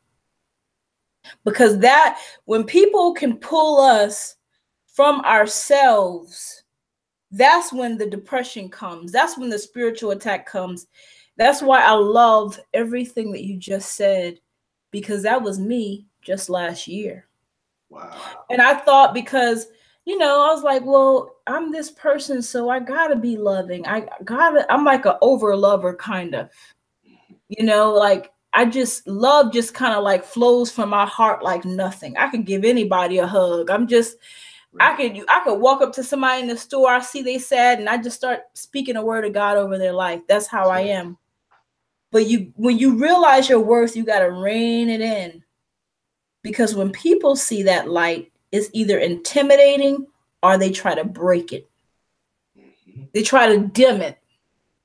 Either the light is intimidating to them, they back away from it, or they try to take it away from you by dimming it, by purposely taunting you or purposely sending spiritual attacks to you. Yes. But see, no weapon formed shall prosper. The enemy can come, but he does not have dominion, especially when you know who you are. So that's why we are warriors. We are warriors because there are going to be battles, but these battles teach you who you are so that you can become stronger. Yes. I learned more about my spirituality when I had like a string of demonic attacks last year. A string of demonic attacks. It kept going. I was out of work for 2 weeks.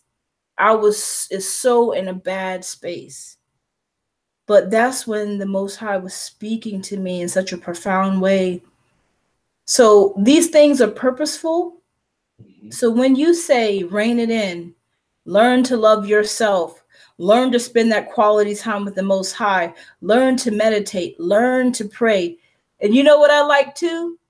When you do your sun videos and you're out there in the sun, just talking freely in your Yes. backyard, I believe. Yes. You know, spending that time with nature. You know, in my videos, I go to the lake a lot.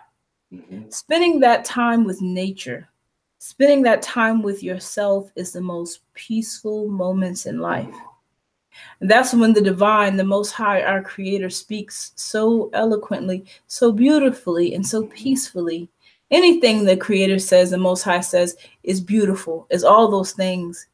But being out in nature somehow expounds upon it. Because, like, when we're in these spaces, these walls, they can be trapping to a certain degree. Yes. But when we're Yes. out in nature and we can see the birds chirping, we can hear the water flowing through the lake or the river or whatever it may be, we can see the ants. Everything Yes. begins to be magnified. Oh my goodness, I didn't know that tree was so beautiful. Everything begins to be magnified, and that peace rushes in, and you hear the voice more clearly. You can breathe. You resonate. You understand that you're part of creation and you're not left out. You see, another thing that brings on these depressions is that we get so caught up in the man-made trappings. Like even when I'm in this studio room, I have a window behind me, and the way the camera is angled, you can't see it. But maybe you can. There's a line right here, up and down. I got a piece of plywood, I painted over it, and I slapped it on top because I wanted to have those stripes not show, cover the fact that there's a window there. It's an illusion. Yeah. But sometimes I'm too lazy to take that down. It's just two clips holding it up. And when I leave it up, it's like I'm cut off from a stream of life. When I take that thing down, the sunlight in, even that little bit of sunlight that comes in just wakes me up. Now it's a practice of mine every day that when I wake up, I make sure that I'm ready and I'm fully rested. And then I go into the backyard with my bare feet. Got to be careful where I step because we have fire ants back there, but there's parts of it where it's not there, you know? But I look up at the sun, the sun hit me. And when I look up at the sun as much as I can bear, and I have to squint my eyes, it's almost like I'm digesting something, physically feeling something digest through my eyes and in my head. And I wake up on a higher level than if I just stayed inside and looked outside. And then I feel the breeze, and just like you said, you see the ants and you see the birds, and you breathe in there, you feel strong. And you could never be depressed when you go in nature. This is why when someone may be stressed to the point where they're depressed, or even may I say it, suicidal, so they may think, when you bring them somewhere to heal you up, whether they say a mental institution, I wouldn't say that. It's just that we're out of line. We're out of touch. There's nothing wrong with us. When you have a car where it might be one particular hose that needs replacing, you can't say, oh, the car's a piece of junk, it's no good. It just needs care. And so when we go to these places that are designated for our care to bring us back to 100% fullness, you have sunlight, you have a body of water, you have fresh air, you have good, clean food. You don't have any artificial noise or anything artificial or electronic to interfere with your connection to the atmosphere around you, and you also have good rest. And when you saturate yourself with these things, also the exercise, doesn't mean you're going to hear rocky music, break 2 eggs in a glass and go running. No, it may be a peaceful walk, but you go through each phase of deep slumber where you wake up feeling refreshed. And then you go for a peaceful walk that's not rushed. And you come back when you want to. And you can see the beauty of the lake and the trees and how nature interacts and the sunlight on you. and you feel yourself coming back into yourself, and you realize that when you go back into what they call the civilized world, but it's not really civilized. No. Because if it was civilized, it wouldn't have robbed you of your connection to all things God. Some say nature, that's God. That's his hierarchy that will always keep you sustained. Man's hierarchy will drain you and leave you depressed. So the trick is now that you have to maintain a balance. Well, I'm sitting on the bus over 10 hours a day, not getting up. So my mind has to be right. I've got to get my exercise outside of this place because it's not going to happen. I can't be tempted with a quick layover over at Burger King, McDonald's, KFC, Wendy's, Arby's, Wawa, whatever. Mm-hmm.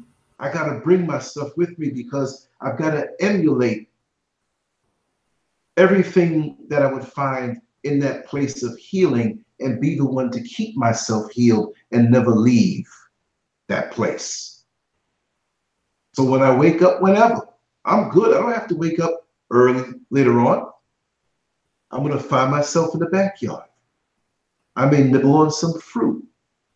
I don't have meals anymore. I have a big plate if I'm hungry, but I'm not going to say I have breakfast, dinner, and supper. What my body wants, I'll give it a little. If I need a nap, I'll take a little. I don't honor the clock only to fulfill my employment promises, yes, responsibilities. But other than that, I don't work along with the clock because that's man-made. I work along with the vibrations around me in nature, in God, in that voice, and what it tells me to do. So this is why I get my signals first and my commands first. And once I get those, I can flow, and the day always ends up coming out fine. Even when there are obstacles that may happen, somebody, a little fender bender or something happens, you can't get upset. Mm-hmm. This morning when I woke up and I made that video about the wife and how she tried to murder the husband and all that stuff, I made a plate of food. Mm-hmm. And I had some pink Himalayan salt that I use. And I took the little thing when you turn it, it crunches it down and makes it fine as a powder. And I kindly turned it and everything just came right on out in the plate. I had a mountain of pink Himalayan salt in the plate. And I was so mad. Yeah, salt all over the floor, big chunks of it. And I put the thing down and I sat there like this, like, okay, this is not going to upset me. This is going to make me more intense because I had to leave to go to work at a certain time. So my time was limited. And I'm thinking about finding all these different grains of pink Himalayan salt and how I'm going to take it out of the plate and eat it with no salt. It wasn't food with a little bit of salt on it. It was salt with a little bit of food in there. So after taking my time and getting things straight, I sat down again, but I was very careful. So that's what that told me. Lance, relax, be very careful. But I don't let much things upset me. Another funny story, since I got you laughing already. Mm-hmm. Last night when we came in from our second job, LanceScurv and I work a little gig at night. We have a little side thing that we do, 2 or 3 hours. So after my job, I go in. After her job, she goes in. She beats me there. So now we're coming home in 2 vehicles. And so sometimes she'll beat me home. We ride together through the street, but sometimes a light may catch me and she'll get around the corner faster than I. So we were neck and neck, but I was in front of her, but I always keep my eyes on her. I turn and I hit the garage door opener and I'm pulling up into the garage. Mm-hmm. And she didn't turn all the way yet, so she was still right there facing the street, like she was going to keep going, but she was going to turn. As soon as the garage door opened, you see a little bit of your garage between the ground and the actual bottom of the door until it goes all the way up. And I saw something moving, something running across the garage. I said, am I going to have to run this car up inside here and crush a guy with a gun? Is there somebody in there? Bright headlights. It came up. It frightened me. It startled me. Uh-huh. And this thing kept moving. It was a possum in my garage. and it squealed. And my windows were up and I still heard it. And it was a big one. Like we see this bottle here. It was like, look at me dropping water. I'm just so clumsy today. It was like 1.5. Whoa. And the tail just made it look longer. So he ran into the bushes and it hit me. And I'm trying to figure out, how long was he in there? It couldn't have been in the daytime because they're nocturnal. So it had to be from the other night before when I came in from work. And when we left to go to work, he saw so much sunlight that he was under the utility shelves we have. But that garage gets hot. Yeah. Homeboy didn't have nothing to drink, nothing to eat. So he didn't know what he was dealing with when he saw the headlights. He just knew, whew, this air feels good. I got to go out there. So sometimes in our travels in this world, we can find ourselves in a place we didn't intend on being, but it's a lesson to always keep our eyes open and always monitor the dashboard of our life to see if the gas is too low, if it's overheating. We can't be so concerned with always giving the next person directions that we don't see where we're going. Keep yourself charged. It's no crime. And if anybody makes you feel guilty for keeping your batteries full and keeping yourself intact, then they're not a friend to you. They're not good energy for you, and you need to cut those ties. You're right. Definitely. Lance, this was to the comedy hour here. I know. This was such, oh my goodness. Yes, indeed. As always. I genuinely enjoyed our speaking on tonight. I genuinely enjoyed it. So as we close, as we begin to settle down, I didn't want to keep you this long because I know you just got from work. I'm good. Myself. I'm gonna sleep so good tonight after we journey. Yes, it was such a beautiful. This is the best sleep. Afterward, this is the best sleep. Matter of fact, I'm gonna tell you what to do. I'm gonna go and lay down after this, but I'm also gonna put on my little sandals and I'm gonna go in the backyard. But first, I'm gonna flash the lights and make sure there are no possums around or raccoons, and then I'm just gonna go out there and just look up in the sky and be quiet and noises and sounds and just meditate on what we said and just come down like a beautiful flight. A beautiful flight, just smooth landed, because this is food for me. And I got an all-you-can-eat buffet tonight, and all the spirituality and all the anecdotes and insights that you shared with me. Matter of fact, I have several doggy bags, so I'm well fed for a while. But doing it this way, I love it. And when I figure out all the bells and whistles, you know, with connecting up my other system, which I'm going to do within the next few days because I have a lot of time this week, I'll be okay. We'll keep doing it. Most definitely. I enjoyed having you on. It's always a peaceful, positive flow. You always drop bombs. You always drop wisdom, knowledge, encouragement, you know, just power. You're just speaking truth to power, honestly. So I'm extremely grateful. I am grateful for your life, for your wife's life, you know, for your queen's life, for your family, just for your existence, because you're such a blessing in every aspect of the word. And I just think I'm thankful for this time. And the whole time I was smiling. The whole time I was smiling, and I was in a good, peaceful space. And that's how you know when our Creator has connected his sons and his daughters. Yes. So, Lance, as far as closing words for our beloved family that took time to join us on tonight, we thank you.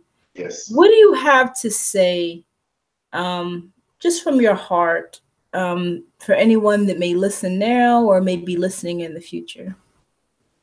Know that where you stand now is where you stand now. And if you feel that you're not loved, if you feel a little down, know that if you hold on now and understand that there are realities unseen that you have not experienced yet, if you truly understand that, you will hold on and you will get through this period of darkness now. There are times in my life where I just never knew. I would look up in the sky at night and say, God, is this it? This pain that I'm going through in my heart, is this it? This abuse that I'm going through in this relationship, is this it for me? There were times I considered giving up, not on a suicidal level, but going in the slow lane and saying, you know what? I'm not going to try. But we look within and we know the goodness and the greatness that we have inside of us. Not great as far as boosting our egos and saying to the world, please keep my name up on the marquee because I'm great, but the things that God has for us to do. Mm-hmm. We don't have to be ashamed to acknowledge that because God put that there. Mm-hmm. He put that there. And to heck with anybody else who wants to deny those great seeds that are inside of you. So even when you're going through that dark period, understand that when seeds sprout in the soil, it's pretty dark in there. When a child is being, when he's conceived and when he's going through the different stages of development, it's pretty dark in that womb. So the dark is not necessarily the worst thing, but it should cause you to look within and look at those seeds and cultivate those seeds and grow those seeds because God gave them to you. And I don't want to go back to him when I transition with a handful of seeds that I didn't help to farm and grow. And that's our responsibility on this level. And don't let anybody take you away from that. Look within, meditate, and know that there's always a tomorrow. If you are here, you can be in solitary confinement in a prison, but you're still here. There's a reason why you're here. It doesn't always make sense to us. Stop trying to figure out what God is doing and just go with the flow of what he tells you to do. Stop trying to figure out his plan. Maybe one day, 10 years from now, 15 years from now, you can say, you know what, I can see it. And then wrapping it up, I'll say it this way. Sometimes we're in a situation and can't see it until we're pulled out of it. But when you feel the negative aspects of that situation, understand that that's not it for you. We can have a beautiful picture up on the wall. And as beautiful as the picture is, if your nose is touching the picture, you can't see it because you're too close. But when you pull away from that picture, when you move away from that time of darkness, when you move away and see that the sun does exist behind that cloud, you can put it all into perspective. Sometimes it's a time for action, whether you play soccer or football or baseball or basketball or you're a boxer. You don't know how it's really going down and how it looks when you're in the action. But later, after that phase is all over, you pop in the CD, you pop in the tape, or you replay it, and you can see exactly how everything worked out. And every loss that the world says is a loss is not a loss. That's another notch on the belt of experience to get you that win down the line. So if you didn't get that job, it's okay. Keep pushing. If it took you a little longer to get that degree, it's okay. Keep pushing. There are many roads to the same destination. You will feel discouraged sometime, but when you do, that's a call to back up, reevaluate, rest, realign yourself with the Most High, get his permission first in anything you do, and then move forward like the champion that you are. Wow. Wow, wow, wow. Now, I just honestly cannot add to that. That was so profound, so powerful. Lance, I can't wait to rewatch this video. This is so I said the same thing. And powerful experience. I said the same thing. You brought tears in my eyes throughout the whole thing, but I didn't show the tears. You know, I'll go later on in the backyard and just let them all flow because it's beautiful. Seriously. No, I'm not making fun. I'm just saying that, you know, I'm a comedian too, but no, seriously, I cry easy. Yeah. And I let it flow easy. And I just want to say, Warrior Constance, I love you righteously. I love you. I love you. I love you. You're my sister. I love you. I love everything about you. I love even the vulnerabilities that you're not afraid to share. As you grow and strengthen those vulnerabilities, tongue-tied tonight, been talking a lot today, but I love you for that. And you resonate with me, and I watch your videos and I just soak it all in. I know I'm in the street all day. Sometimes I can be a little bit crude in my expression sometimes, but it's all love. And thank you for loving the world. Thank you for sharing your experiences to heal the world. And I thank God for creating you, because if he didn't create you, my balance would have probably been tipped over, and who knows what I would do out in the world. But you anchor me. Just like my wife anchors me, you anchor me. Every planet in the solar system has a gravitational effect on each one. That's true. Mercury may be far away from Pluto, but there's something going on. When a comet comes through, we feel it. Everything around us, we feel in our world.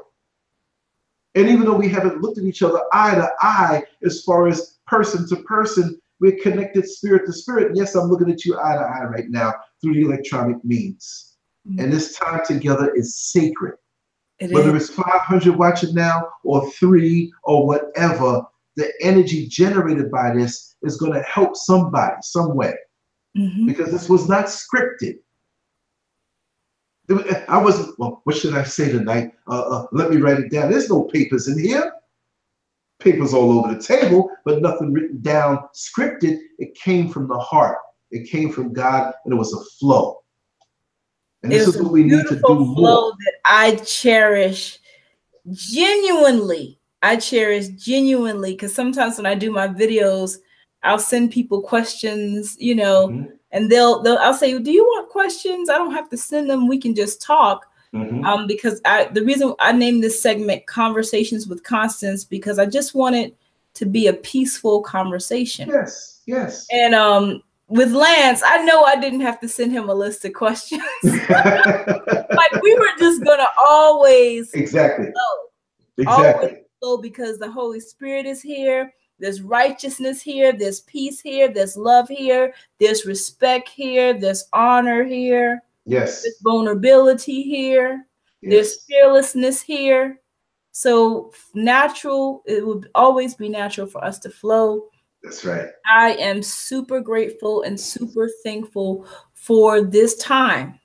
Thank you. I am super thankful for your experiences and your ability to share those with the world, your ability to share other people's testimonies as well, your ability to help other people get the word out, because you don't have to be a big person in the world for the Most High to use you or to get the word out through you, because all it takes is one person to connect with that message, one lawyer to reach out to the lady. All it takes is one.